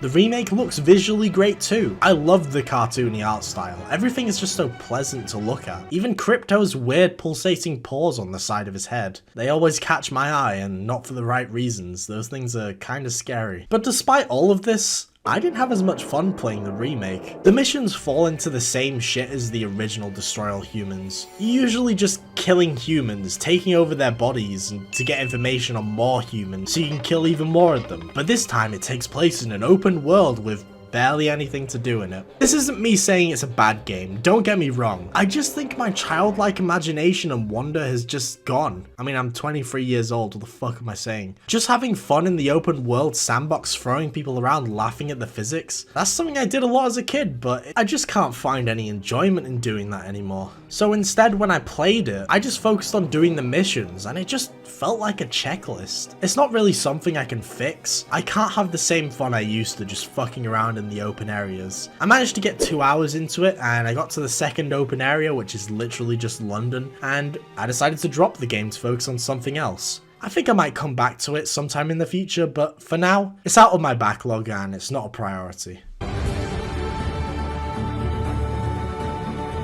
Horizon Forbidden West is easily the most high quality Ubisoft game you can play. This statement is probably a bit confusing considering the fact Forbidden West isn't made by Ubisoft, but hear me out. It follows the exact same formula as every single Ubisoft open world game. It has all the staples like towers, except this time they're giant robot giraffes that move within a radius, and you need to plan how to get on top of it, which actually makes climbing the tower actually engaging. There's also bandit camps and outposts, which, well, they're just like every other bandit camp and outpost in any game. Their quality highly depends on the combat in the open world game they're in. Luckily though, one of the best aspects of Forbidden West is its combat, especially against the robots. Every single one has distinct weak spots that you need to shoot to be able to do any form of decent damage. Some of these weak spots are special crafting items you can get, and even heavy weaponry you can use yourself against the robot. That's actually one of the main reasons why I dropped Zero Dawn on the PS4, because I literally cannot aim with a controller for my life. So I sold it after learning a PC port was coming back in 2020, which was 4 years ago.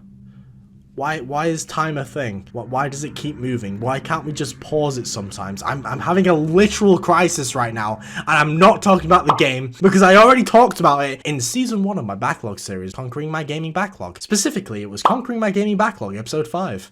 Horizon Forbidden West is visually outstanding too. Like, in terms of sheer quality and its graphics, I don't think you can really get any better than this. I think this is literal peak. I can't say the same about the story because it's literally just this scene from Rise of the Skywalker. Somehow Palpatine returned. I'm not going to elaborate whatsoever on this. If you've played Zero Dawn and Forbidden West, you know exactly what I'm talking about here. I don't like the main character Aloy either. Aloy is annoying as fuck, mainly because of how much she talks to herself about puzzle solutions and random ass obvious shit, which is blatantly a way of the developers guiding the player. But it just ends up being downright annoying and kind of patronizing. It's definitely a good game though, but it plays everything far too safe with its open world. Hence why I referred to it as a high quality Ubisoft game, and it's also why I ended up dropping it after 10 hours of playing.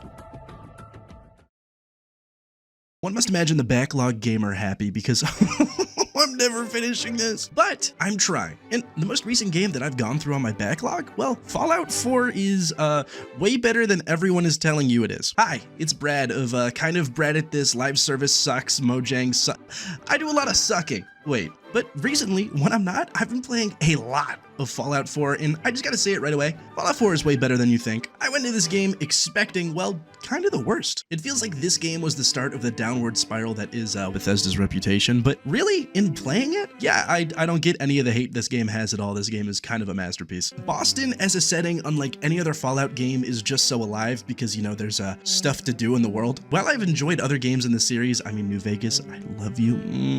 I think it's pretty fair to say that these games are aging a little, poorly, and with Fallout 4, there's just so much to love. The art style alone goes a long way in really making this game feel timeless. I mean, aside from the lip movements, it looks like this game came out this year. The weapon customization system alone, let alone the settlements, creates this feeling that you're actually scavenging this wasteland for things you need, which is just kind of not in the other games. Add in the fact that Fallout 4 easily has the best environmental storytelling, shooting, and, well, guys, I'm gonna be honest, the characters in the story are surprisingly nuanced, and I think anyone who says they aren't probably watched too many 4-hour-long video essays. Either you execute Dance, or I will, Knight. The choice is yours. You think I'd shoot Rick? That is my best friend. That's a man that I love. I love him like he's my brother. Fallout 4 is just wow. Anyway, Prox, thank you for having me. I'm gonna go back into my hibernation and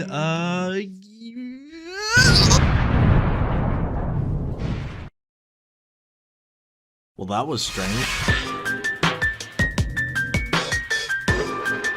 Whenever I saw No More Heroes in videos and on Twitter, I would always think the game looked kinda stupid. I don't know, something about it just looked off to me. Then I actually played it.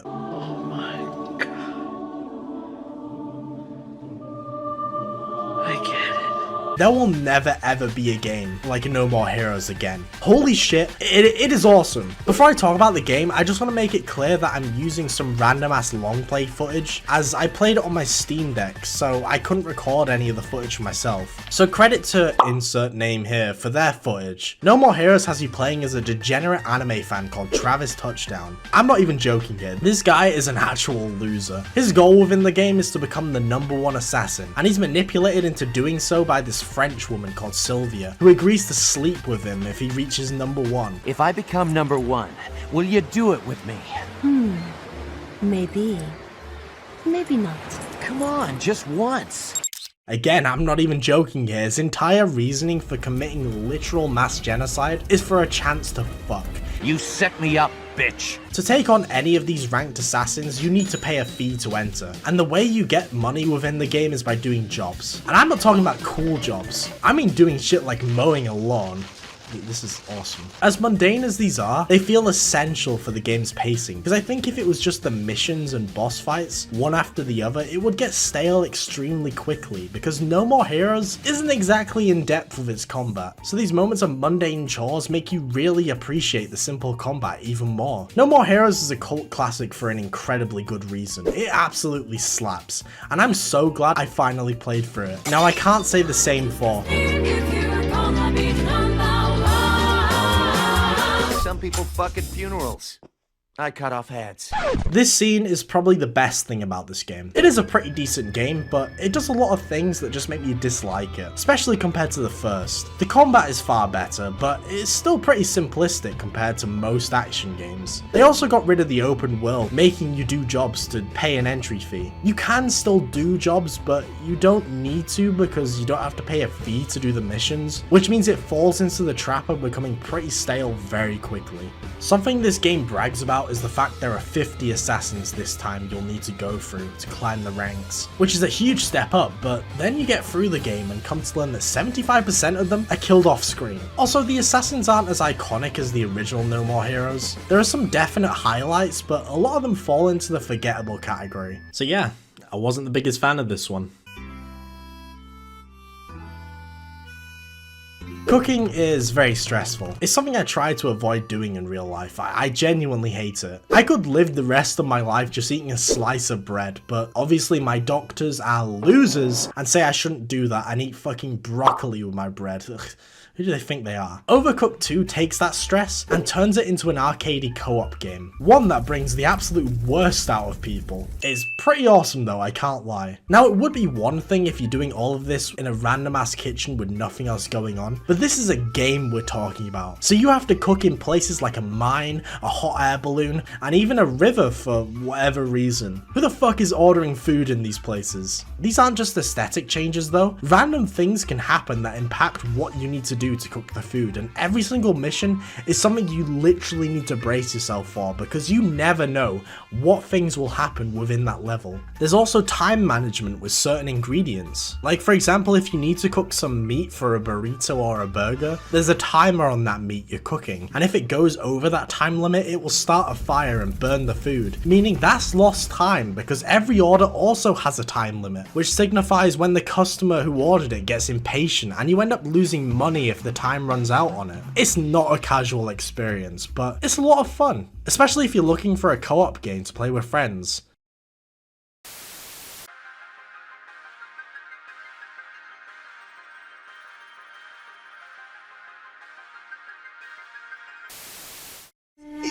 さあ、1年前からどんくらい強くなったか見せてくれや、はじめちゃん。いや、龍馬ちゃんや。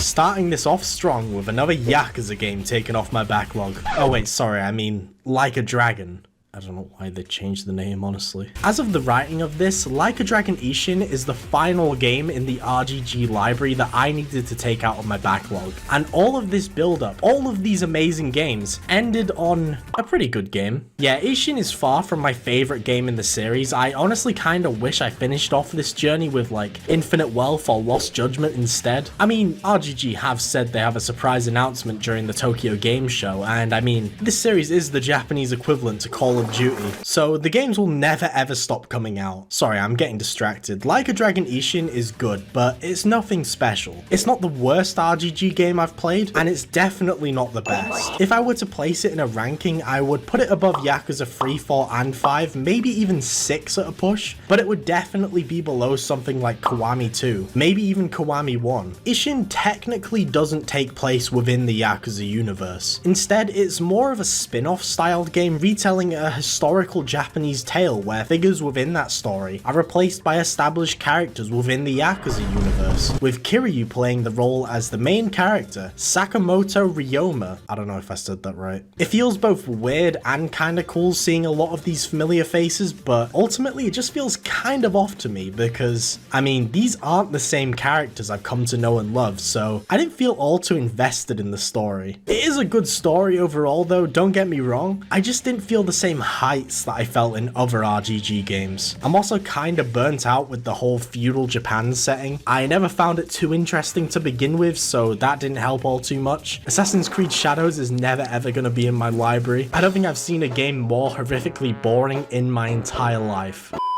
None of these gripes I have bring down Ishin though. It was a great time almost all the way through. The good shit you'd expect to find in a Yakuza game is here, even with its subtle homosexuality. For starters, the combat within Ishin is a lot of fun. It can feel a bit stiff at times due to the fact they didn't actually change all too much in the remake with the combat from what I can tell compared to the original. The only new thing they added were these trooper cards which let you do all kinds of things, like healing yourself, enhancing your damage numbers, and even casting a giant stream of fire from your hands. Yeah, I can't tell if this is a stupid mechanic or if it's amazing. It's really hard to put my finger on what I think about it. The only thing I truly hate is the fact there are ones for influencers. Influencers I've never heard of. Yes, I'm very bitter that I'm not on one of these cards. Then again, Sega have always been pretty shocking with choosing which influencers should promote their games. Do you guys remember when they paid XQC of all people to play Infinite Wealth? And he didn't even realize it was a turn-based game while playing? Come on, do it. Come on, buddy. Yeah, I remember that. I think everyone remembers that. It was a horrible idea. Just like with every other Yakuza game, Ishin also includes a huge amount of side content. They all completely range with what you can do. There is a lot of variety when it comes to them. You can do stuff like dancing in front of a crowd, going through a dungeon for crafting materials for your weaponry, and hell, they even have karaoke in the game. They somehow managed to shoehorn it in, and it's fucking awesome. Oh, and of course Bakama ties in this game.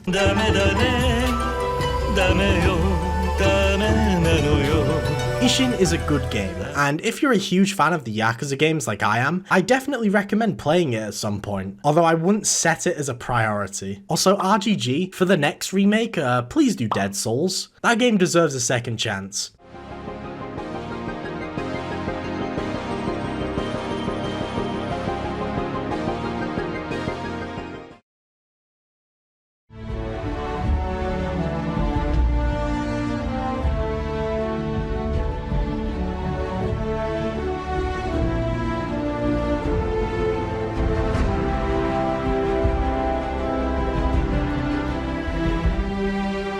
Now, if you're expecting me to just rip into Starfield, you've come to the wrong video, because I'm not gonna be doing that.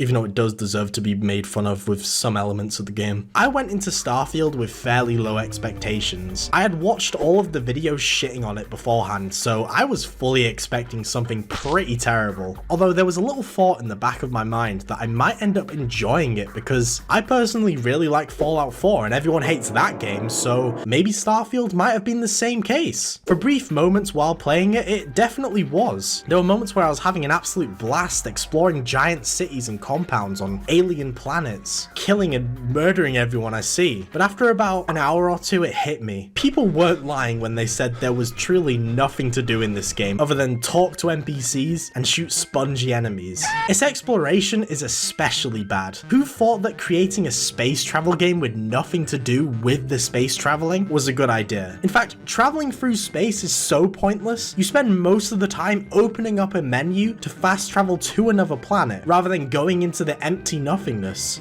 You can't even land on planets naturally like you can in No Man's Sky. That's an indie game compared to Starfield. In fact, in Starfield, you have to fucking open up a menu to get close to the planet to begin with. You can't fly to it naturally. Then once you've loaded in on the planet's surface, you have to open up another menu just to land on it. It's baffling. Why did they do this? Oh, and yeah, there's literally nothing on these planets too. Okay, that's a lie. There's the occasional point of interest every now and then, but they're so spread out from each other that you spend most of your time just running across a barren wasteland like you're playing Fallout New Vegas.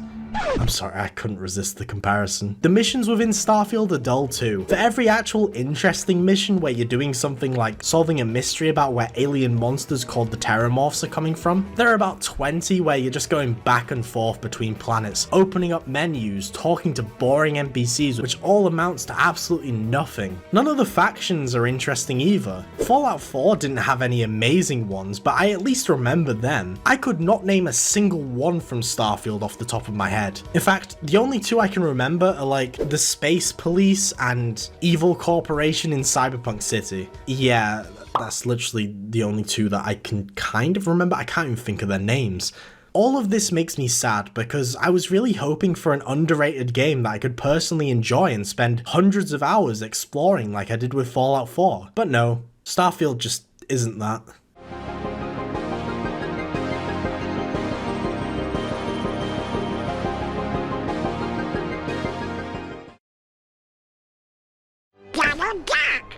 Name's Goofy.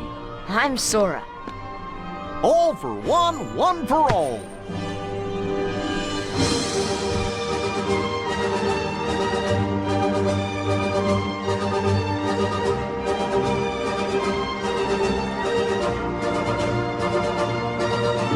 Kingdom Hearts is one of the strangest AAA games ever conceived. Never in my entire life did I think that there would be a game with both Disney and Final Fantasy characters sharing the same universe. To be fair, the 2000s were a different time. I have a lot of nostalgia for it. Shit was easier back then. Kingdom Hearts is no exception. While playing through the game, I just felt pure nostalgia despite the fact I'd never played the game as a kid, which is kind of odd. I think it's just because the game feels exactly like one of those dreams you would have when you were younger after watching a film or playing a game where you're put into the world yourself, but because it's a dream, they don't feel quite right and feel kind of liminal and strange. Yes, this statement is just a way for me to plug my video about why I find the original Kingdom Hearts kind of unsettling, whilst at the same time finding it quite nostalgic. It's a strange feeling. I did enjoy my time with Kingdom Hearts. It is an incredibly unique game with its combat and its RPG elements. For starters, with the combat, you wield a thing called the Keyblade, and to attack with it, you press X/A on the controller, which at first is really strange because that's the universal jump button for most games, but you get used to it fairly quickly. You can also combine normal attacks with magic, which are named after the spells you can use within the Final Fantasy universe. Honestly, the combat can feel pretty stiff at times, especially with how inconsistent the camera can be jumping all around the place when you lock onto an enemy, but that's just a given for a first in a series. They were trying new things and they weren't entirely used to it. Also, it's from 2002, I can excuse it. Although I understand why it could put a lot of people off playing it, especially with how much of an upgrade Kingdom Hearts 2's combat is. Unlocking abilities and leveling up is weird in the game too. While you do get permanent upgrades to your stats like health, defense, and damage when leveling up, you actually have to equip certain skills with a thing called AP, which increases with level ups. Oh, and I forgot to mention, Donald and Goofy, they accompany you throughout the game, except for that one time they ditch you because your mate Riku nicks your Keyblade, so you get accompanied by Beast from Beauty and the Beast briefly. You can't make this shit up. Oh, that actually reminds me, the Disney worlds. Can't forget about them. They're bloody integral to Kingdom Hearts games, and in Kingdom Hearts 1, they're alright. Personally, I'm not the biggest fan of them because I'm not huge on the Disney films they're based off of. I think the only two that are from films that I enjoyed as a kid are the Olympus Coliseum from Hercules and The Nightmare Before Christmas World. To add on to this, all the worlds are fairly empty and you can get lost in them very easily due to the outdated level design and lack of knowing where to go. Deep Jungle from Tarzan is easily the worst offender of this because of how vertical it is. I have genuine PTSD from that world. The story of Kingdom Hearts 1 is probably the best in the series because I mean, everyone knows how infamous the plot of this franchise is. Kingdom Hearts 1 was the first in the series, so it was before shit could get convoluted. And the story really just boils down to the main character Sora trying to save his friends Riku and Kairi after darkness takes over their home. Obviously there's also an overarching plot about a door to darkness and Heartless and shit, but it's easy to understand while you're playing. You don't have to play a Game Boy Advance card game to understand why the sequel starts the way it does. Ooh, foreshadowing.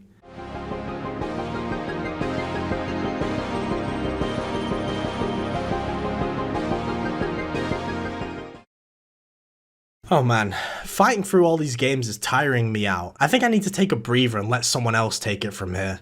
Yo, hi, I'm Beppo, also known as the guy who hates Dying Light 2 as if it's my job. Prey, not this Prey either, and not this Prey 2, but this Prey, is a masterpiece. Prey 2017, as everybody likes to call it, is one of Arkane's best immersive sims. Matter of fact, it's the best immersive sim out there. Now, what is an immersive sim? Well, if I try to explain what is an immersive sim, I'm pretty sure Proxidus will block me and will never message me again. In Prey, you play as a character called Morgan Yu, and after finding out that you've been living the same day for over a month, and you weren't actually in a nice apartment but in space, you decide to shake things up. This game heavily relies on the players to actually have some brains in order to get past through some obstacles. Let me give you a quick example. This door is locked by a keycard. Now if this was any other game, then you will have to go find said keycard in order to open the door. But this is an immersive sim, remember. You can either shoot the monitor with a plastic dartboard so you can open the door, or you can invest some skill points into hacking so you can hack the door. Or you can transform into a small object and enter through a small path to open the door from the inside. The possibilities are endless and your problem-solving ability is the limit. There is also a bunch of aliens aboard Talos 1. Some of you might know the funny mimic creatures that transforms into an object and jump scares you the moment you drop your guard, but there is more than just one alien. There is the Weaver that can change a dead body into a phantom, which is also another enemy that has the blink ability from Dishonored. There is another alien,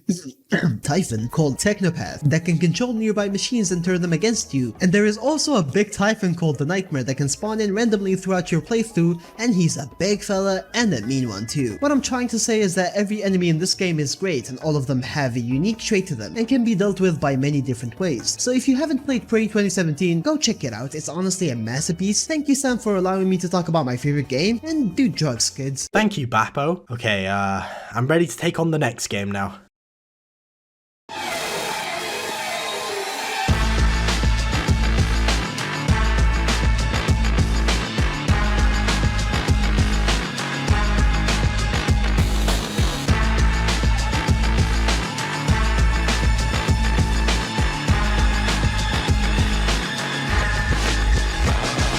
I do not like Dead Island 2. I have tried twice to get into this game, but it's just so boring. It feels like an early PS3 era game, and not in the fun way. I'm talking about low budget shovelware tier shit. Oh wow, just like the first Dead Island, I'm glad they kept up tradition. Maybe they were a bit too faithful to the original, because just like it, Dead Island 2 is a miserable experience. All the game really is just killing zombies with a weird ass card system that allows you to perform new moves. I have no idea what it is with games trying these weird card systems for buffs and abilities. They're never good. Do you guys remember Back 4 Blood? Another zombie game that had the exact same system? Oh wow, that game did really well, didn't it? This type of shit actually makes me yearn for a skill tree, which says a lot because skill trees are overdone to shit. To give the game some credit, the combat is kind of fun at times, although it's very rare. Most of the weapons feel weirdly floaty and have no impact to them. But when you do find an actual good weapon that packs a punch, it really packs that punch.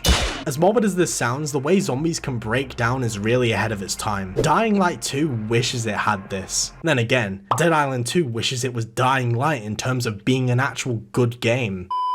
The world is boring too. I originally thought this was just down to the fact I don't like the LA setting, because LA is a complete and utter shithole. It also reminds me of Seth Rogen. Like I said, my disdain for the world originally boiled down to the area it's based, but then I remembered I really liked the world of Dead Rising 3, which was also based on LA. Then it hit me, and I realized, in a game like Dying Light 2, the world is seamless. You can literally go anywhere, and the parkour really helped with this. In Dead Island 2, the game is set in zones that are connected by loading screens. There isn't any fun traversal to get through these zones. All you can do is run through them, fighting the same boring enemies, with the same boring weapons. Yeah, I don't like Dead Island 2. If you love Dead Island 2, then props to you. I wish I could too. I'm saying 2 a lot. I never want to go into a game with the sole purpose of hating it, but this game was just a miserable experience for me.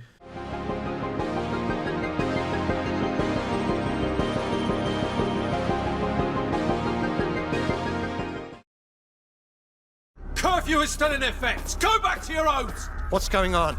Tell us the truth! Enough lies! No! Run! All of you!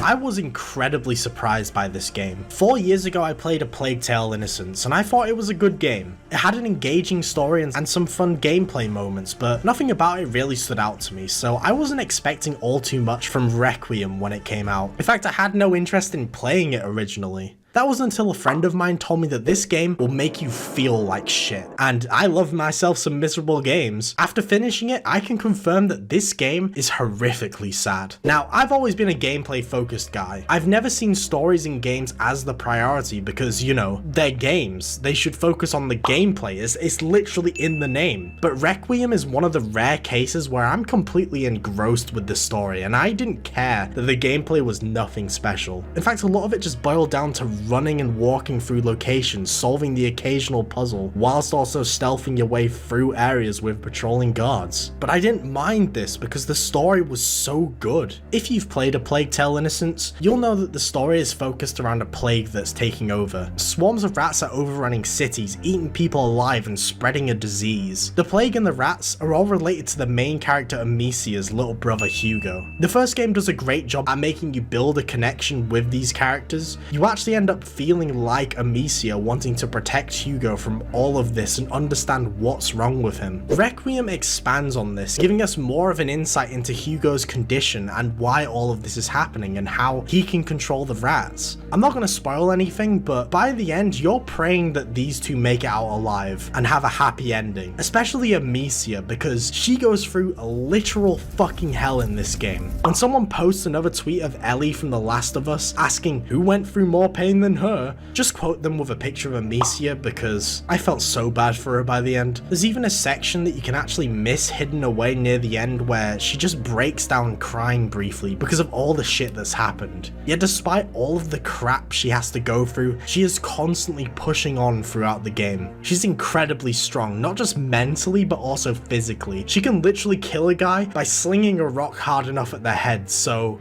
yeah, I wouldn't mess with her.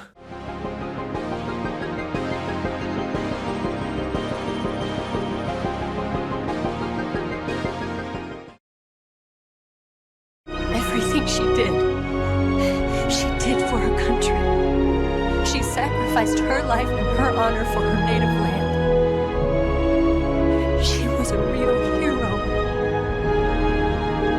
She was a true patriot.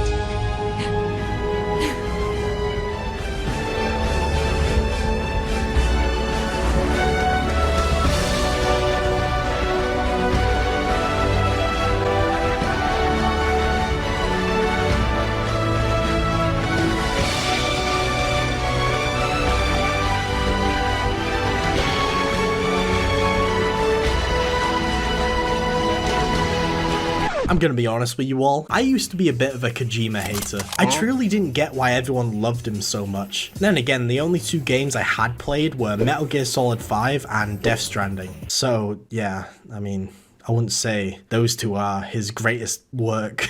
I've always wanted to play the original trilogy of Metal Gear games, and about a year ago they were finally ported to PC, so I bought that shit day one and jumped right into the third one because it's a prequel to all of them. And after finishing it, I was like this. Oh my god. I get it.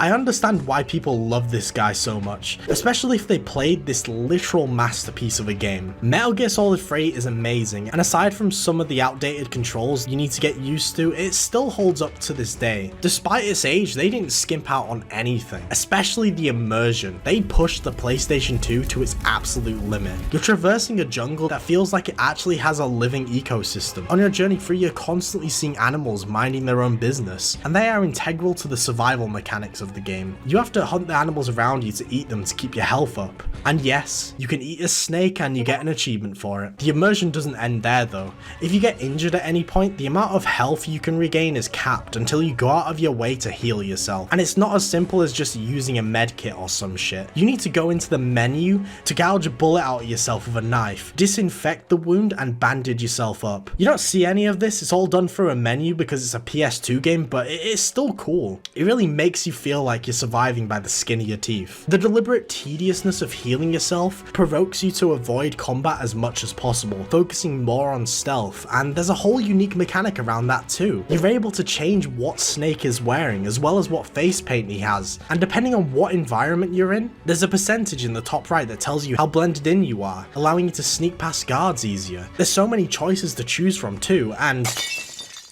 oh. Now I say you're gonna want to be avoiding combat, and you'd think that the combat would be forced on you for something like a boss fight, but no, Kojima considered that, giving you multiple ways to tackle some of them. You've most definitely heard about the end, right? That old man who is a master with his sniper rifle? His boss fight has you trying to sneak up on him while he's camped out prone with his sniper, but there are two other ways you can actually defeat him. The one you've most definitely heard about is when you stop playing the game for a week. Once you come back, you'll get a unique cutscene showing you that he's died of old age waiting for you to come back. The other way you can defeat him is right after a cutscene. If you're quick enough, you can snipe the back of his head, killing him there and then. The game even rewards you for this too, with achievements. Metal Gear Solid 3 is amazing, and I'm so excited to replay it again when the remake comes out.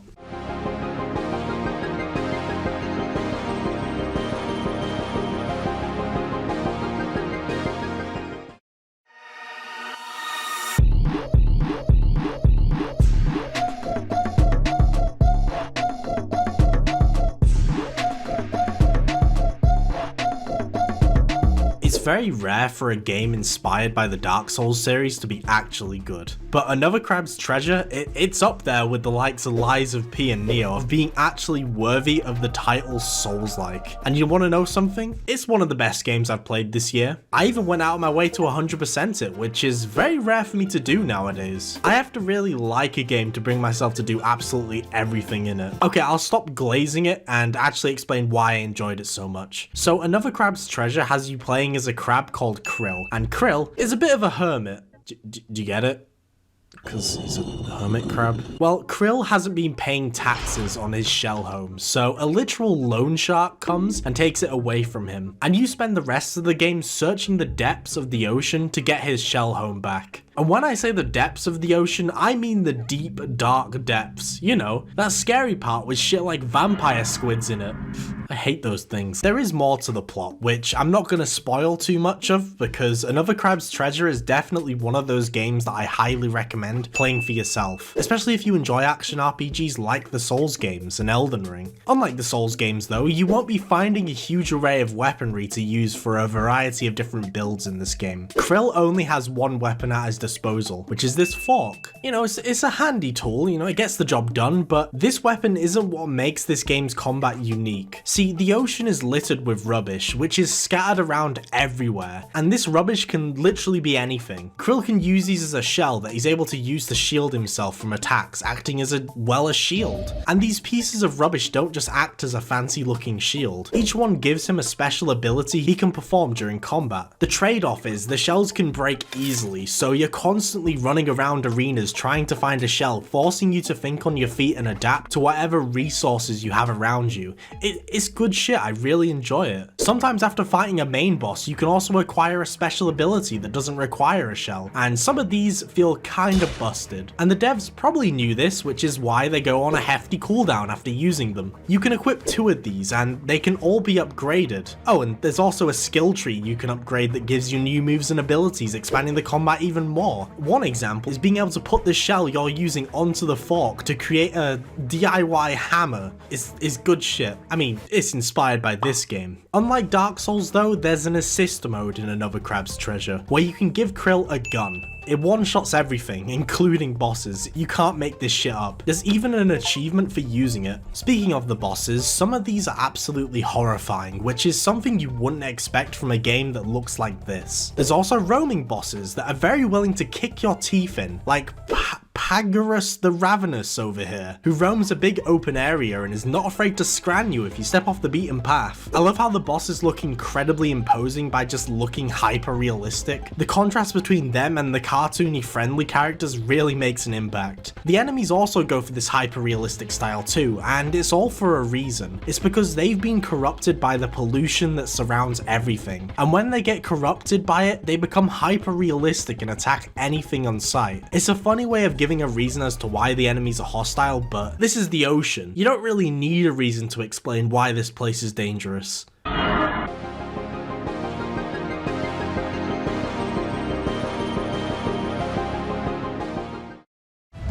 Jack, you help us win this.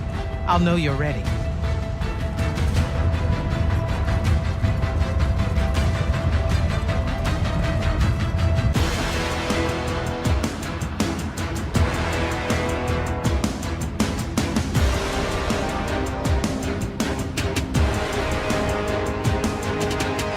Okay, so I didn't go into this game expecting much. Neither critics or the general audience really enjoyed it, and it was a huge flop when it came out back in 2023. EA obviously weren't too happy about this, laying off half of the staff weeks after the game's release, which is truly a shame because Immortals of Aveum surprised me. Despite the fact I couldn't actually finish it due to it just breaking down on me, seriously the PC port felt like a mess. I wasn't even running it on max settings. I had DLSS on and it still stuttered loads. These are my specs, just to put it in perspective. If I can run Ratchet & Clank Rift Apart at max settings flawlessly, I should be able to run this. So what is Immortals of Aveum about? You're probably wondering. Truthfully, I don't actually know. From what I played, the story felt like Marvel tier slop, not to mention how insufferable the characters and dialogue were. So I ended up just phasing most of it out with the cool dial-up sound playing in my head every time a cutscene played. Despite all of this, I did actually enjoy the game. At least I enjoyed what I played until it fully broke on me and I couldn't play anymore. The concept for it is really cool. It's basically a first-person shooter, but instead of guns, you use a bunch of different ranged magic instead, with different coloured versions acting as a variation of different guns, like the red one being a shotgun and the green one being more automatic. Switching between these feels instant and the flow of combat felt incredible, which is something I was not expecting because the footage shown off for this game did not give the combat any justice whatsoever, making it look slow and downright boring. Probably because it's a first-person shooter and they were showcasing it using a controller, which does no FPS game any favours. Do you remember when Doom Eternal was revealed and they had to show it on mouse and keyboard right after to make sure you could see the difference? And that difference was literally night and day. Like, it looked so, like,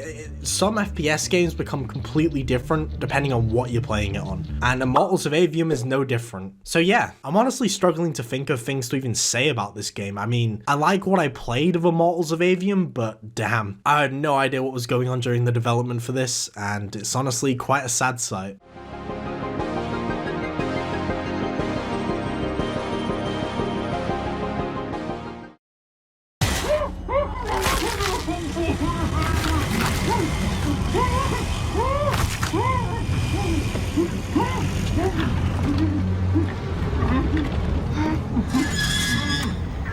If you've been watching my videos for a while now, then you're well aware of my opinion on the Outlast series. If you're new, well, first of all, welcome, I hope you're enjoying the video so far, and I'd like to let you know that I fucking hate Outlast. Despite being a huge fan of horror games, I really despise what Outlast did to the genre, creating a trend of run and hide trial and error games with an abundance of random ass jump scares that don't feel necessary at all.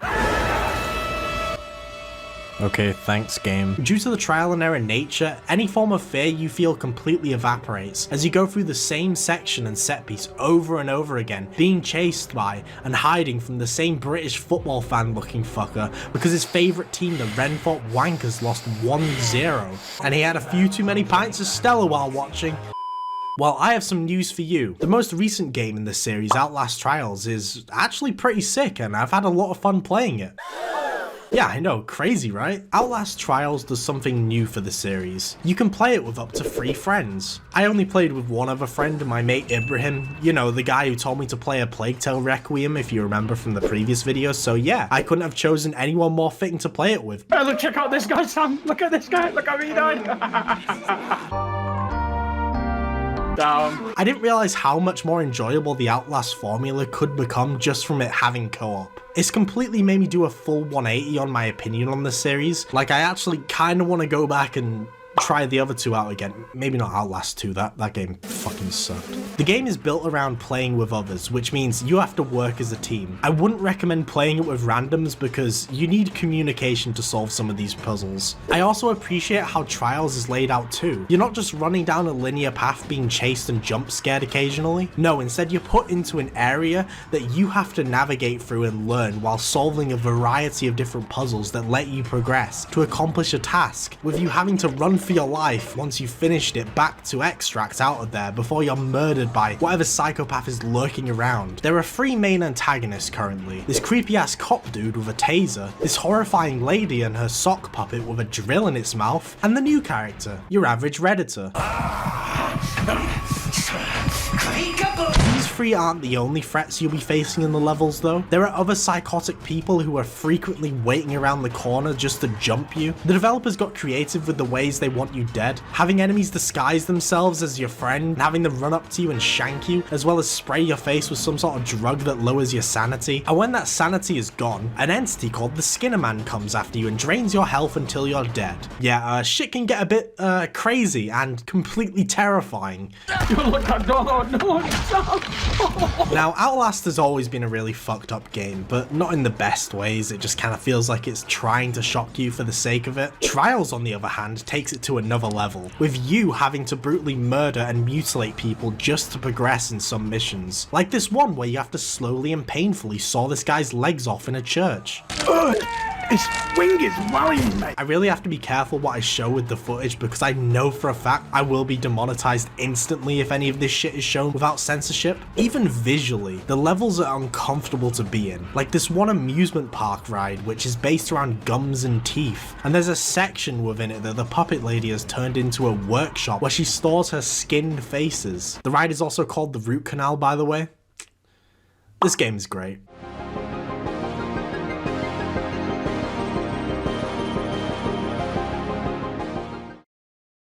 Okay, I need to take a break from fighting through my backlog, so let's get someone else to help me out here. Now, personally, I can't think of anyone better than the channel with the freakishly long name to help me out. Take it away. Hello there, I'm the channel with the freakishly long name. Nice to meet you. Or maybe you already know who I am, which is going to cause me sleepless nights of overwhelming anxiety. Or maybe you've just seen me on YouTube, then, you know, that's a bit less creepy. Any case, Prox has been so kind to ask me to talk about backlogs, something I've been very passionate about getting through. So much so that I think that this is the year where I managed to beat the most games in a single year. 59 to be exact. Yes, I'm 10 short off of the funny number, but... Shut up. Any case, throughout my backlog clearing journey, I've played and beaten quite a lot of games, but the one I'm actually the most proud of off of this list is none other than 2015's Bloodborne. Yes, I don't think I need to give Bloodborne any introductions, and if I do, then I assume that you actually know how grass feels, so congratulations. It's the game that has the most accurate depiction of modern-day London. It's the game that predates Elden Ring's Blight, where From Software started to incorporate furries, and most importantly, it's the game that Sony just refuses to release on modern-day consoles and PC, because I'm assuming that they just hate higher frame rates as much as they hate the Helldivers 2-player base. But despite all of that, I think that this is still one of the best games I've played both in 2024 and in general. And the fact that I was actually even able to beat this game speaks volumes about how good it actually is, because I'm not usually the best at Souls games. Everything about this game, from the dark gothic streets of Birmingham, Yarnum, coupled with the deep, slow, methodical combat that Souls games are best known for, and just also in the ways that they were able to spruce up the formula, like focusing more on aggressiveness versus being a little bitch boy in the Souls games hiding behind an oversized ironing board, and how they focus on other things like the weapons now being a more quality over quantity thing, despite the fact that I think I stuck with the Hunter's Axe and Ludwig's Holy Blade for pretty much 90% of my playthrough. And the bosses as well, whether it be something early on like the Cleric Beast at the beginning of the game or the one reborn later on, they are still without a doubt the biggest highlights of this game and where most of your challenge is going to stem from. Except for Mikolash, he can get visceraled up his ass like the pigs in this game for all I give a shit. But yeah, with all of that out of the way, I'd still 100% recommend you give this game a go.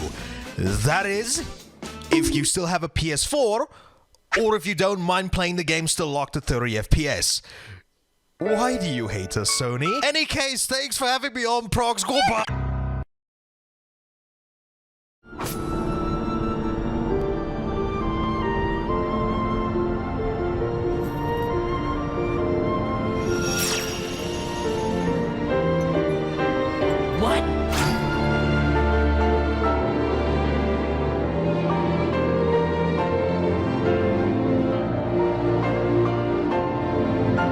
Say, fellas, did somebody mention the door to darkness? Kingdom Hearts 2 is great. Just like the original, it's a game full of magic and whimsy, and again, I felt an intense amount of nostalgia whilst playing through it, despite the fact I'd never played it as a kid. I was too busy playing shit like Scooby-Doo Mystery Mayhem. Did you guys know this game was made by the Dead by Daylight developers? Yes, crazy. Kingdom Hearts 2 is exactly what a sequel should be. It improves on almost everything from the original. Better combat, better voice acting and direction. The combat especially, like going from the first to this one is like night and day. It's so fluid, it's probably the best combat in the entire series. Hell, even compared to some action games that came out recently, it feels better than. Really makes me wonder why they didn't just stick with this one in the future games. But we'll get to that in another video. I have many thoughts about this one that might surprise you. Just like with the original game, you're exploring a bunch of Disney worlds with Donald and Goofy at your side. They got more experimental with the worlds too, basing some off of live action films like Pirates of the Caribbean. I can't tell if these models look good for a PS2 game or if they're absolutely horrifying. They also paid homage to some of the ancient Disney animations like Steamboat Willie with my favourite level, Timeless River, having everything being in black and white and even having their voices sound all old-timey and shit. I would say Kingdom Hearts 2 has around the same amount of levels as the original, which is odd considering it's double the length. This is because there's a 2 in the title. It's times 2 everything, wowie. I'm joking, this game's length is mainly because of the fact you have to go back to almost every single Disney world twice, which is actually one of my main problems with Kingdom Hearts 2, and it's why I actually prefer the original over it. After a certain point, the game just starts to feel really dragged out. Like, yeah, there are unique areas you go to within the worlds on your second trip, but it doesn't help with the fact the level design just has nothing to it. You're going from corridor to corridor killing enemies. There isn't much exploration to be had, not to mention how empty the worlds feel. And to add on to this, you don't have that same sense of adventure exploring these worlds, and I do kind of get it. They were clearly proud of this combat system they crafted and expanded on, and they probably wanted it to be the main focus. I mean, people did complain about shit like the platforming in the original, so yeah, I completely get why they did this. Regarding the story of it, shit gets really complicated with this game. In fact, you need to play 2 separate games before this one just to have a clue as to what's going on, especially with the intro, having you play as a different character called Roxas for a solid 4 hours, doing mundane shit. It's not the worst section in the world, but it makes me never want to replay this game again. I do like Kingdom Hearts 2, it's a great game and I understand why it's considered a classic, but I just prefer the simplicity of the original.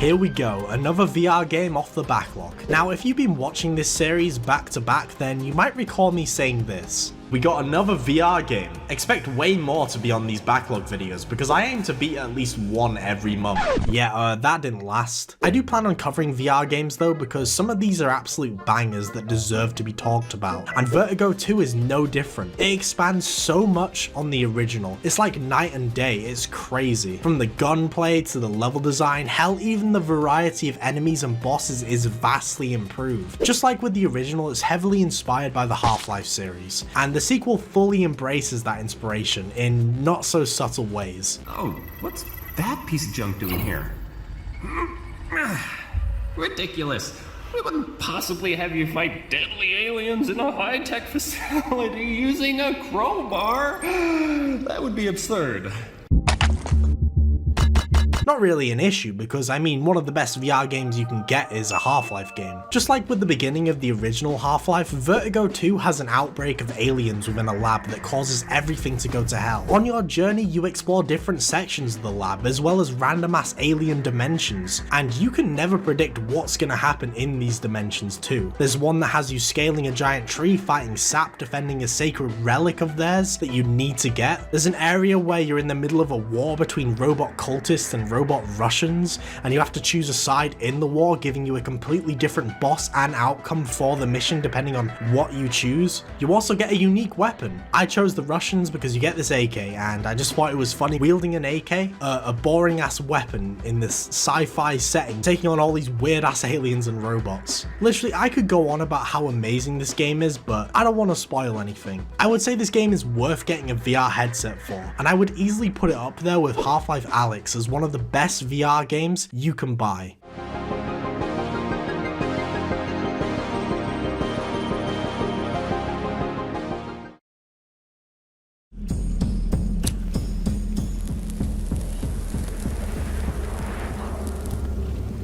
What a goddamn clusterfuck. Yeah, that basically sums up Atomic Heart. It becomes a weird-ass hybrid open world game midway through, and I dropped it there because it was very boring.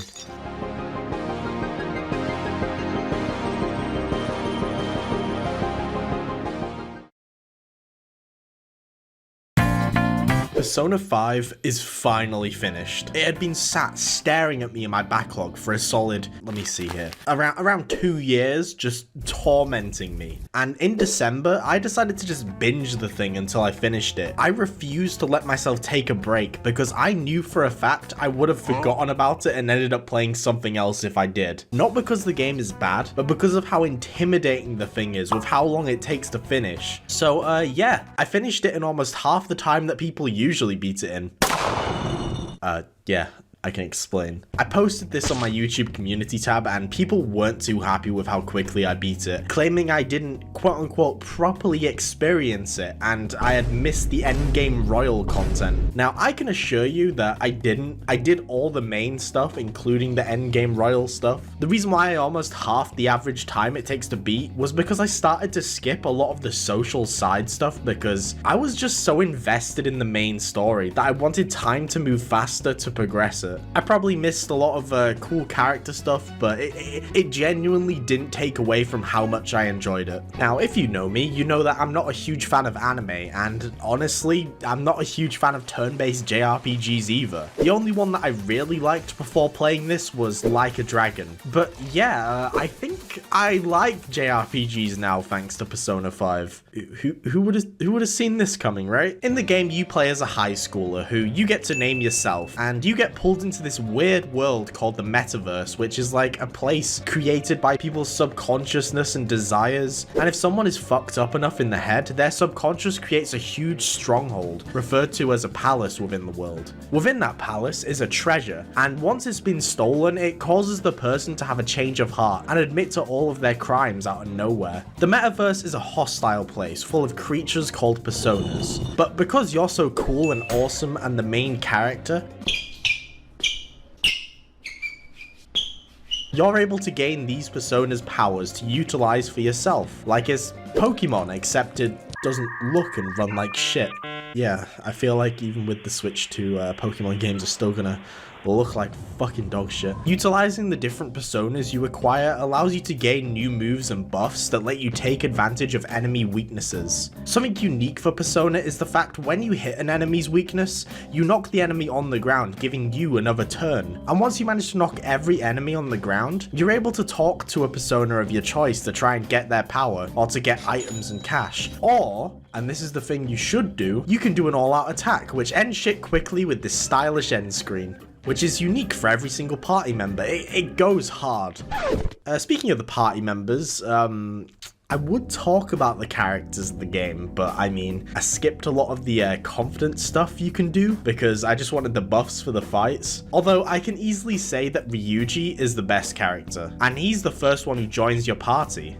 You for real? You and your team become a group known as the Phantom Thieves, which slowly grows in popularity the more time goes on and the more hearts you change. Just like how I think the game starts by introducing the best party member Ryuji. For real? I also think the game starts with the best palace, that being a huge castle for a gym teacher called Kamoshida. He's a huge piece of shit who abuses his students physically, as well as using his power to prey on the female students, especially the next party member, An. He even fucked over Ryuji, ruining his dreams of being on the track team by permanently injuring his leg. He's a piece of shit. You instantly get a real drive to get this guy to admit to his crimes. You're also told that stealing the palace treasure could also possibly kill him too, so that's a plus. It's an amazing start, and because it's so good, I kind of feel like the palaces slowly dip in quality the more you progress, with Okumura's being the lowest point. If you know, you know.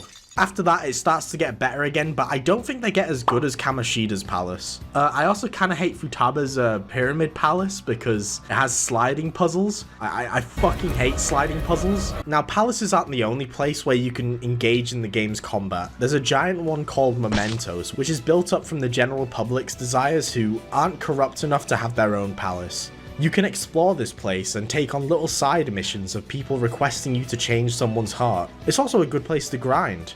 Regardless, Persona 5 is peak, the soundtrack is peak, the user interface is especially peak, and the gameplay is peak.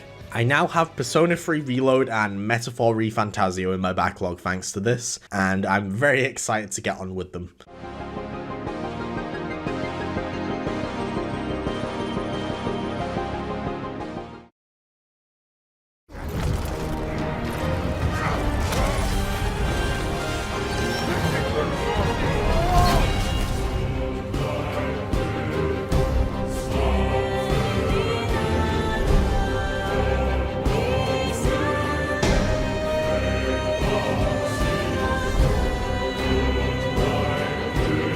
common trend for my content is I kinda tend to shit on God of War 2018 a lot, and I make it very clear that I'm on that side of people that aren't a huge fan of the direction that God of War 2018 took. I didn't like how Kratos was mellowed out, and I especially didn't like how the combat had changed so drastically, with it going for this close-up third-person shooter-esque camera despite the fact it's an action game, making combat situations feel very claustrophobic.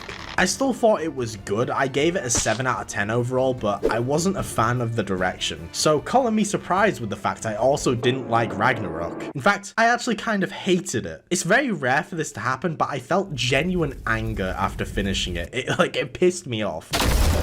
Not because the game is bad, but because of the amount of missed potential and stupid decisions they made for it. So if you didn't already know, God of War 2018 was originally a setup for a trilogy, but for some reason they made a weird decision to combine the ideas they had for the last 2 games and mash them into Ragnarok. And you can really tell because this game feels like a rushed mess when it comes to the story. It feels like it's going through a million things constantly, pushing you through all of these events just to get to the end-all be-all war, that being Ragnarok. But because it rushed through so many of them, you don't feel anything when you're actually fighting in Ragnarok. It also tries to be this huge thing by introducing Thor and Odin, 2 characters that were one of the biggest mysteries in 2018. And that mystery is kind of what made them feel intimidating in that game. Then they show up in Ragnarok, you see what they look like, and all of that intimidation you felt hearing all these horrific stories from 2018 is just gone like that. Even after the amazing spectacle fight with Thor, I still didn't find him intimidating. He even kills you mid-fight and revives you just because, just to show how strong he is. Oh no. I say when we're done. Yeah, again, still didn't care. If Thor and Odin had a huge build-up in an in-between game like they were planning, their reveal might have had more of an impact on me, but that's not the world we live in, is it? There's also an insane amount of new characters introduced that get fuck all development because the game is rushing through to get all of these people to fight in Ragnarok like it's Avengers Endgame or some shit. Although during it, you see barely any of the fight because you're too busy staring at Kratos' chalky grey ass because of their stupid one camera shot gimmick, which, I'm gonna be honest, it kind of hinders the game's narrative, you know. A few cuts here and there might help. Doom Eternal did it all better with a DLC that was made during a pandemic. I'm just saying. Speaking of all the new characters that are introduced, there's actually a scene where some random ass guy you don't even speak to sacrifices himself, and it's this whole big thing that we're supposed to care about, but you don't even know who the guy is because he's had 0 development. It sets up a side quest, I know, but it's so shoehorned in and stupid. Speaking of the side quests, the exploration in Ragnarok is like 10 times bigger than 2018. You actually get to explore all of the realms this time, but bigger isn't always better. I didn't find any of them all too interesting despite the variety of scenery, and I preferred the tight exploration in 2018. I can't deny, a lot of these realms look cool, but I can't say I had fun exploring any of them, probably because the gameplay barely changed. Yet it still suffers from the exact same problems I had with 2018.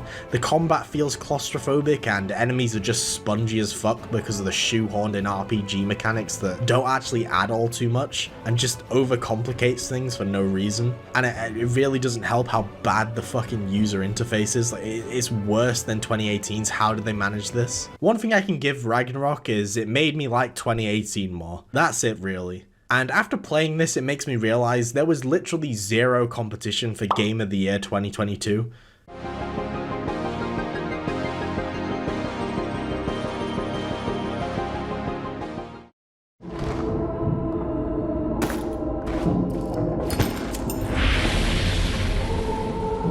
Oh yeah, another VR game off the backlog. This time I finished Metro Awakening, which is a game I was very surprised by when it was first announced. Even though the Metro series is probably one of the most immersive series ever created, and bringing the IP into the genre designed for immersion is a no-brainer really, so I don't actually know why I was surprised. It is the polar opposite of Metro Exodus. That game has you spending most of your time on the surface exploring mini open areas, whilst Awakening is entirely focused on the Metro tunnels with a very linear design similar to 2033 and Last Light. Awakening actually takes place before 2033, which is interesting, having you play as a character you actually meet in that game, which I won't spoil. Now, I didn't go in expecting Half-Life Alyx levels of immersion because I don't actually think any VR game has ever come close apart from like Vertigo 2. Despite this though, the levels of immersion in Awakening are still kind of mind-blowing. Being able to physically get your bag out to power up a generator or put your gas mask on and change the filters manually it never got old. It felt so cool. I actually felt like I was in this world, exploring these irradiated, horrible environments being jumped by overgrown rats, which is a world you don't actually want to really be in, let's be real. In fact, the world felt so oppressive to me in VR, I actually had to take multiple breaks from it. The amount of dark, dingy vents it makes you explore is genuinely overwhelming. You constantly think shit's gonna jump out at you. There's a big focus on horror in this game, which was definitely a good move for the medium you're playing in. Some of these sections are genuinely awful to go through in VR, just from how tense you feel the whole time. Hearing voices around you with the 360 audio, it's horrible. Horror in VR is just different. Like, I can't even play Five Nights at Freddy's Help Wanted without someone being in the room with me. I don't have much bad to say about Awakening. The guns feel amazing and look amazing. Like, I love the amount of detail they put into these. I also quite enjoyed the story too. My only gripe is the fact we play as a voiced character, so there's a few sections where you're just stood there like a knob, waiting for the characters to finish talking to each other. I'm not sure why they didn't take the original Metro approach, having the main character be silent, but ah well. It doesn't take away from how good the game is.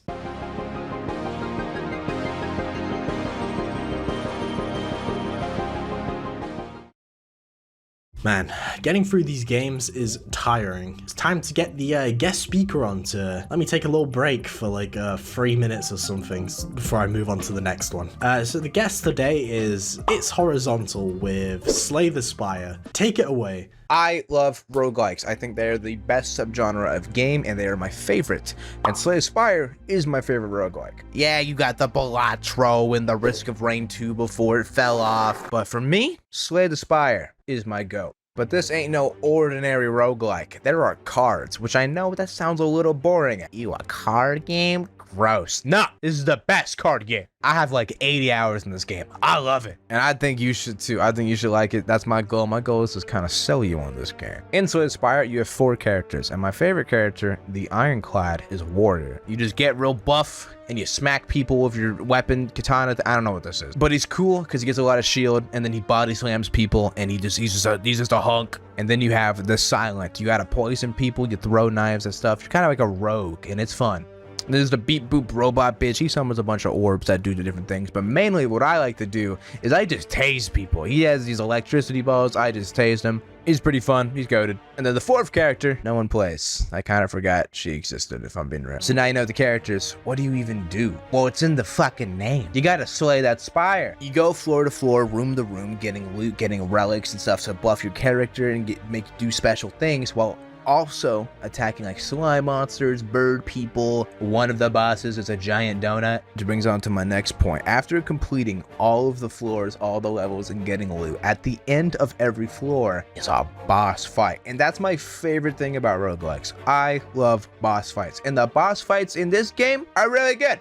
Except for like 2 of them, like the Time Eater. I hate this guy. I hate him. But the more you progress through the game, the more you play the game, the more cards you unlock, the more relics you unlock, the buff you just unlock a lot more, which makes future runs even better. And one of my favorite things about the game is how each character plays completely differently. The Ironclad is your typical barbarian tank who does a bunch of damage and can take a whole lot. The Silent does damage with poison and block and quick evasive maneuvers, just like a rogue. Beat Boop Bitch is cool and he just tases people. I still don't know what the 4th guy does. Who are you? And the thing is, a lot of people are probably going to be dissuaded from the fact that it is a card game. But when I play this game, and I have 88 hours in this game, I do not consider it a card game. I don't view it like a card game. I just view it like a roguelike. And as a roguelike, it is my favorite and one of the best. But the main reason why I'm bringing up Slay the Spire is because Slay the Spire 2 is coming. And let me tell you, that shit looks magnificent. Oh my god, it looks good.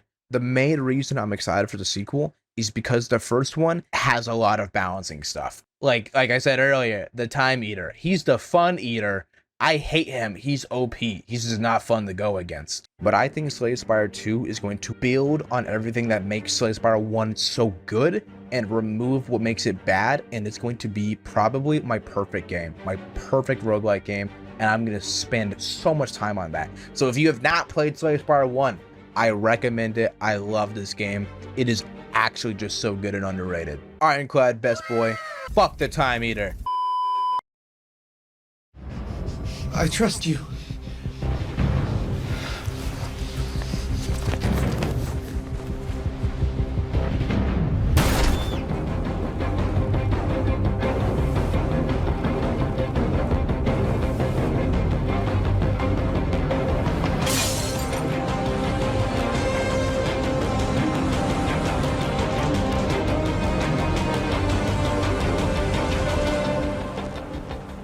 God damn, I was not expecting to enjoy this game as much as I did. I've only played 3 types of games like this before, those being The Wolf Among Us, Life is Strange, and Tales from the Borderlands. Each time I went in not expecting too much, but I almost always came out pleasantly surprised by it. Well, apart from Life is Strange, I'd say that one matched my expectations. Detroit Become Human is definitely one of those games that I was pleasantly surprised by. The game takes place in a dystopian future where a lot of labor and low-end jobs are performed by androids, which obviously creates a lot of friction with them taking over people's jobs and leaving a lot of them homeless, creating a large group of people who resent androids. These things can literally do any job, like a caretaker or even a detective. The 3 androids you play as fall into these job roles that I mentioned, with 2 of them straying from the path, causing the detective to hunt them down, because when an android doesn't follow what they're programmed to do, they're classed as a deviant and need to be taken care of ASAP before they cause any harm. So you're playing as 2 deviants and one that is trying to stop them. I can't lie though, the 2 deviant stories can be mixed bags. The first one you're introduced to is Kara, who was bought to act as a home caretaker for an abusive, drugged up dad and his daughter. Despite being an android, Kara genuinely cares for the little girl to the point where she deviates to protect her from the dad. Now she has an insanely strong start that starts to get a bit further in. Not bad by any means, but just not as strong as the start. Now the other deviated android is Marcus, an android who was bought to look after an older man who's basically on his last legs. The old fella sees Marcus as his son that he never had, treating him as so, which obviously his real son isn't too happy about. He ends up dying and Marcus gets thrown into an android graveyard to be disposed of, which is a really unsettling section that borders on genuine horror. There's probably some meaning behind him crawling out of this, because he basically becomes the android deity to try and create change for how androids are treated. It's another strong start that gets a bit dull, but I do think it picks up more than Kara's story because Marcus has a stronger role in the overall story. Now the final android is easily the best, and that's Connor, an android specifically designed to assist law enforcement. You're frequently sent to crime scenes to try and locate deviant androids that have gone rogue, and you're given many different choices as Connor to lean towards siding with the androids and eventually going rogue yourself or following your orders. Now a big element of games like this are the choices you make, and out of all of the ones I've played, Detroit felt like it had the most impact on the choices I made. Which is kind of a bummer because I made some really awful choices, thinking it was the right thing to do in the moment. Okay, to be fair on myself, I did make a lot of good choices too, but I ended up fucking everything up near the end and kept making really stupid choices out of panic.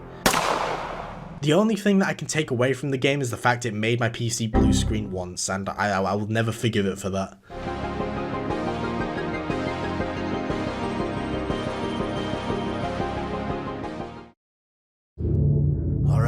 Let's start this road movie with some roadkill. We just don't get games like this anymore. Shadows of the Damned is downright stupid, idiotic, and extremely crude. I mean, the pistol you use is literally called the boner. All of these factors, though, are why I loved almost every second playing Shadows of the Damned. It's a game created by Suda51, who, if you don't know, creates some of the strangest over-the-top games you've ever seen, like No More Heroes. What makes Shadows of the Damned my favorite Suda51 creation is the fact he collaborated with the man, the myth, the creator of the evil within himself, Shinji motherfucking Mikami. Oh, he also made Resident Evil 4 too. And you can tell playing Shadows of the Damned because it plays almost exactly like it. Laser sight for aiming and all. I don't think it plays as well as Resident Evil 4, but it makes up for it with its level design and environments. It takes place in hell, but like a really intriguing interpretation of hell. You aren't surrounded by flames and pits of lava like most interpretations of hell. Instead, you're mainly exploring Victorian-style buildings and cobblestone streets, with everything feeling cold, which is the complete opposite of what you'd think of when it comes to hell. I actually find this to be one of the creepiest interpretations of it, and honestly I can't exactly put into words why this is. The enemy designs definitely don't help though, because this game has some fucked up monsters and bosses. Like this one guy who has this accordion sound play whenever he's pissed off.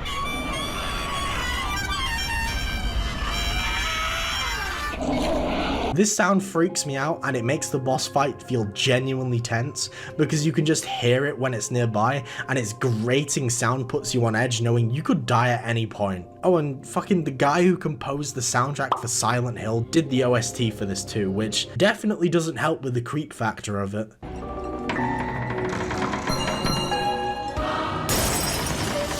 Is it just me, or are these crystals a bit phallic? Alright, the stupid ass commentary helps put me at ease at least. The game's an absolute joyride that constantly one-ups itself for how weird and over the top it can be. And I truly believe this is Suda51's magnum opus. I'm so glad it got another chance with a remaster, and I definitely recommend checking it out, even though it's pretty jank.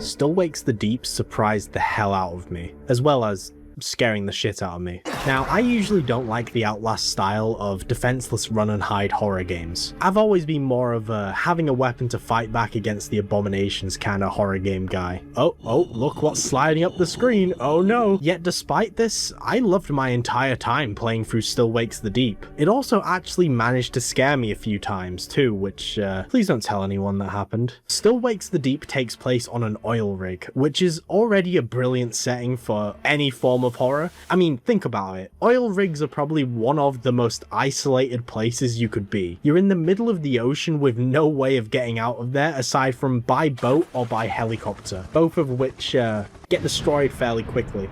The game has us playing as a Scottish fella named Kaz, which if you don't already know, is short for Callum, which meant I was playing as my good friend the Sober Scot and I just couldn't get that out of my head. I also didn't play with subtitles on, so I didn't know what was being said to me half the time. Pipes leaking.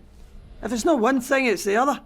See this whole rig? It's a pile of shite. It's falling apart. Obviously I'm joking. In fact, I got quite attached to some of these characters. They're all so well written, and the game does such an evil thing of letting you go around and get to know them all in the beginning, just to have them all die one by one horrifically and tragically. I'm not going to show any of the deaths due to spoiler reasons because I think it's a game you should experience for yourself. So yeah, in Still Wakes the Deep you're on an oil rig and everything seems to be going pretty normal at first. You know, you're being yelled at by your boss and told to fuck off because you're fired. Shut it, you clatty gobshite.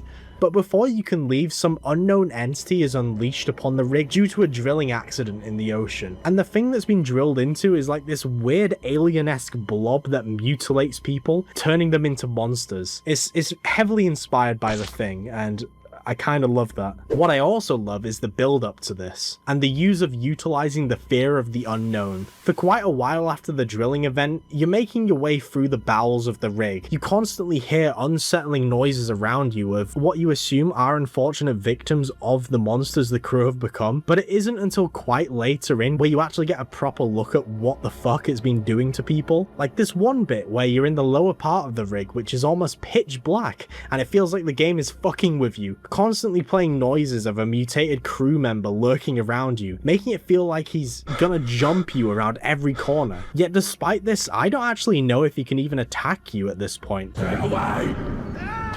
I can imagine it's not great on a replay knowing this, but during my first time through, man, it shit me up. Also the environment, like the further in you get, the more covered the rig becomes by this weird flesh substance, which is dangerous to touch. And you can see that because you're able to see some of the crew members who were unfortunate victims of it. It's fucked up imagery, man. Incredible game. I had a great time with it. It's not very replayable, but hey, it's still definitely worth checking out. I'm also excited to check out the DLC when I have the time to.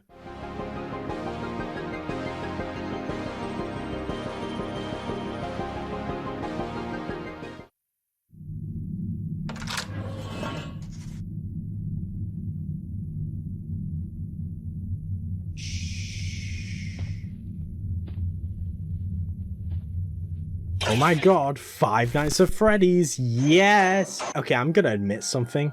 I've voiced my opinion in old videos how much I hate FNAF, but that's kind of a lie.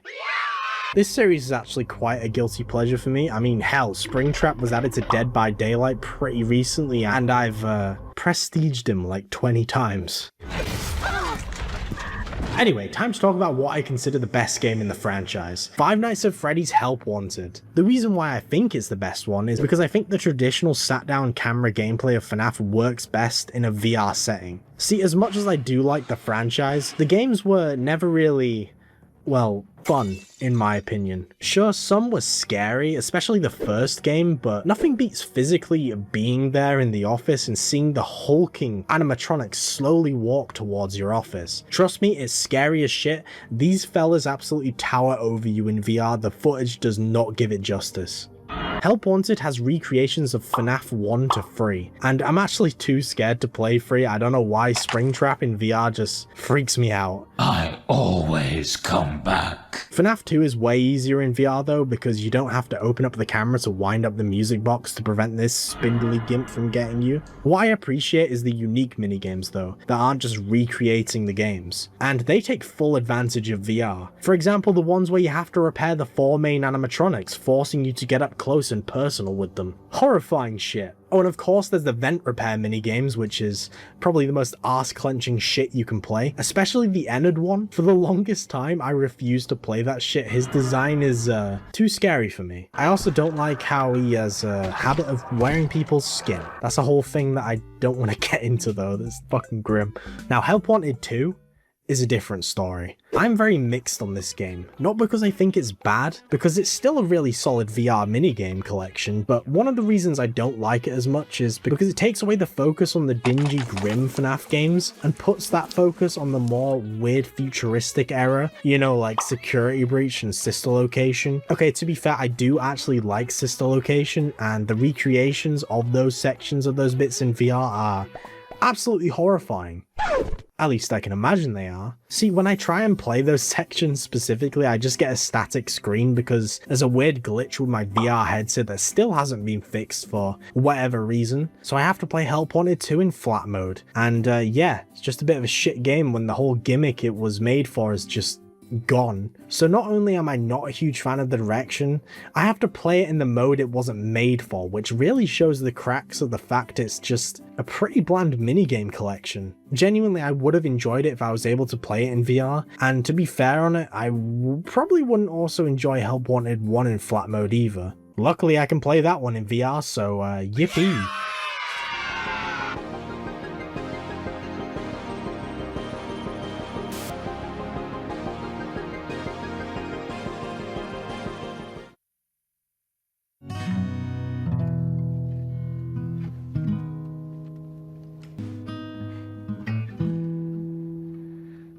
The Last of Us Part 2 is a game full of hate. Not only is it severely hated by the internet, but it feels like almost every single character hates each other as well as the developers themselves. It's a game designed to make you feel like complete and utter shit with its story, and even elements of the gameplay, having characters yell out their friend's name as you blow their legs off with a shotgun. Even the dogs have names they scream out as they're lured by my scent into a sneakily placed trap.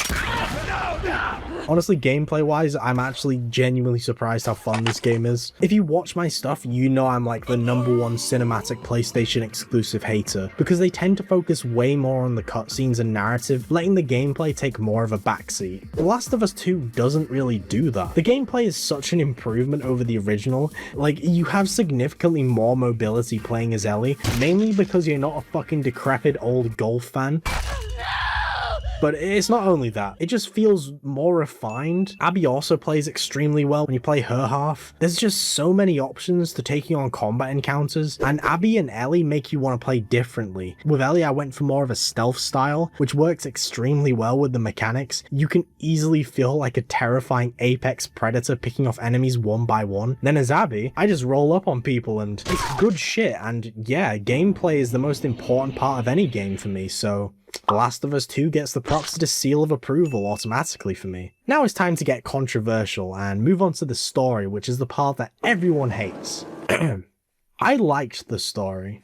Yeah, I know, wow, crazy. Despite liking it, I do understand why people despise it though. I mean, they literally spent the entire first game getting you attached to Joel and Ellie, just to have Ellie resent Joel in the sequel. Oh, and of course kill Joel off entirely in possibly one of the most disrespectful deaths in any game. Oh, and then they make you play as Joel's killer with attempts to make you empathize with her at the midway point. It's honestly pretty fucking brutal, like the game gives you no chance to feel any form of happiness at any point, and in the moments where you do feel a brief bit of any form of joy, it's ripped away from you almost instantly. The game's story is designed to make you feel emotionally exhausted and empty, and I fucking love it. I think it just fits the universe perfectly. This is an infected, apocalyptic world that is far gone from any hope of a cure. I mean, we all know how The Last of Us 1 ends. Joel is literally the one who rips that sense of hope away from everyone just for his selfish need of keeping Ellie alive. There's a whole retcon that Joel killed Abby's father during that whole incident, and he was the one who was about to perform surgery on Ellie, and it's why Abby has the drive to seek revenge on Joel for obviously brutally murdering her father. It's a spiral of revenge. Joel killing Abby's father causes his death, which in turn gives Ellie the drive to seek out everyone involved and kill them one by one. It's a game about the cycle of revenge, and how that shit does not bring you closure whatsoever. We see this heavily in Abby's section as she slowly comes across all the corpses of her friends that we killed as Ellie in the first half, just because she wanted to seek revenge and kill Joel, creating another person who wants to do the exact same thing she did to him. It's pretty pretentious, but I do genuinely like it, and yeah,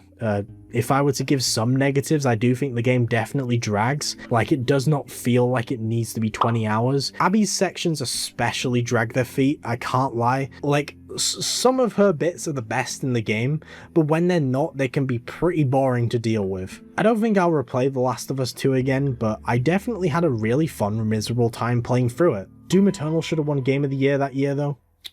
I'm just saying.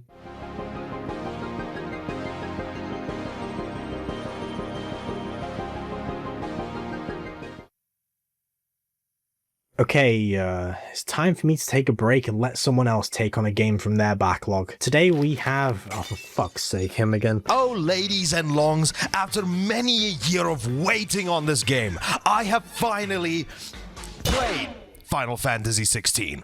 What? You actually think I beat it? I'm a gamer. Seeing the credits on a game you bankrupted your family for is a luxury that most of us in this niche can't afford. My terrible spending habits aside, from day one when this game was choosing to ditch the more traditional RPG gameplay the series was always known for, in favor of a more action game approach to something like Devil May Cry, it also kind of helps that they got the combat director of DMC to work on this game. Man, I was just so fucking hyped. But like the patient little long that I am, I decided to wait until the time and money was right, and come to a specific date in 2025, which I will not be elaborating on further because I like keeping everybody on the edge of their seats. I finally pulled the trigger and got the game, and man, let me tell you, the price was worth it. I fucking loved the game's combat. While not on par whatsoever to something like Devil May Cry in any way, shape, or form, this is definitely one of the best adaptations of that formula I've seen to date. I absolutely love the story, and while yes, there are some issues that I have, like a few plot holes and probably one of the most obvious twists I think I've ever seen in a video game story, everything from the voice acting, Ben Starr is such a gem to gaming, let me just tell you that right now. Whether he's playing the broody Clive Rossfield or just losing his shit playing in a Balatro commercial,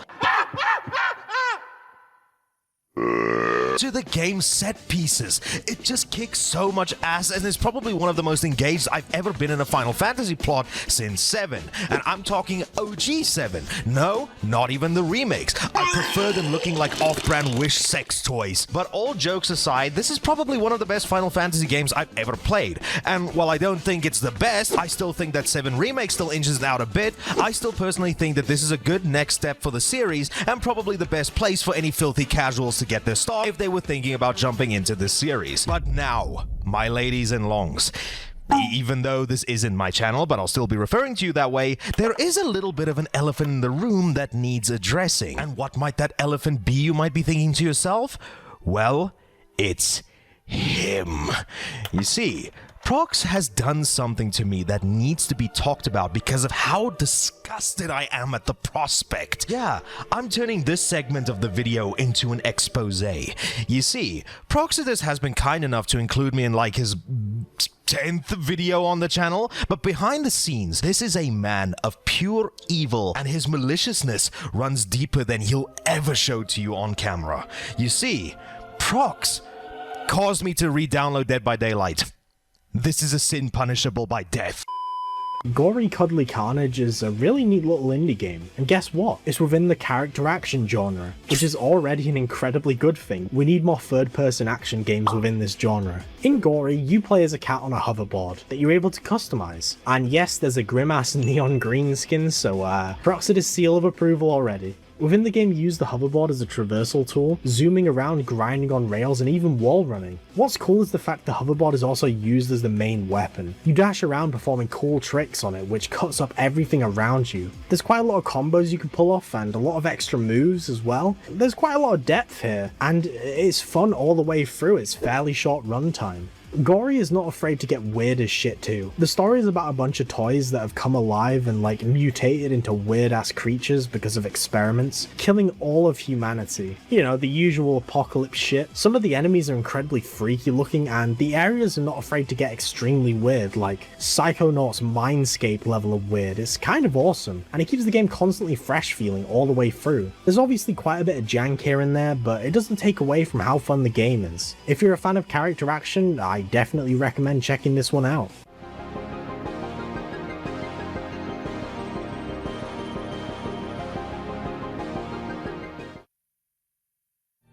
Now it's time to talk about the final game in this season of my Backlog series, and we're ending it with a big one, Ghost of Tsushima.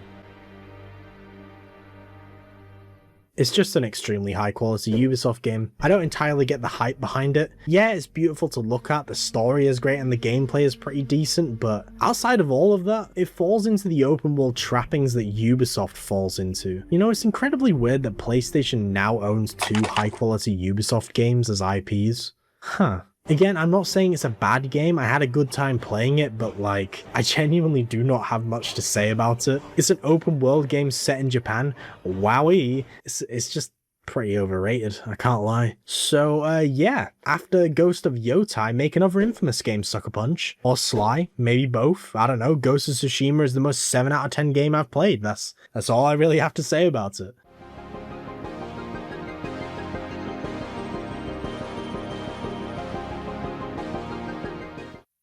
Well, there you go. Now you're up to date on every game I've finished in my backlog that I've documented, I guess. And if this is your first time watching my channel or seeing this backlog series, I will put the playlist to the newest episodes on the end screen. But before I go, I just want to thank the people who make this channel possible, that being my Patreon supporters. Finn Trashboat, Nintendo Pro, Profit, Pitstab, Bouncer Storm Productions, and Daniel Levchenko. And a huge thank you to my channel members too, they also make this possible. And those people are Radaron5949, Bugis1162, Tyblood87, BartVDB6819, Puggyboy8529, DriftKing7763, CatOXD, Randomness7550, Nicky the Pro LP, Matt206, KindlyBacon18, One Stundy Gaming 340, Swanky Pants 677, Adriel Lowyoung 8770, J-Rash, Shake the Heavens, Imdisconcerted, NCR 8111,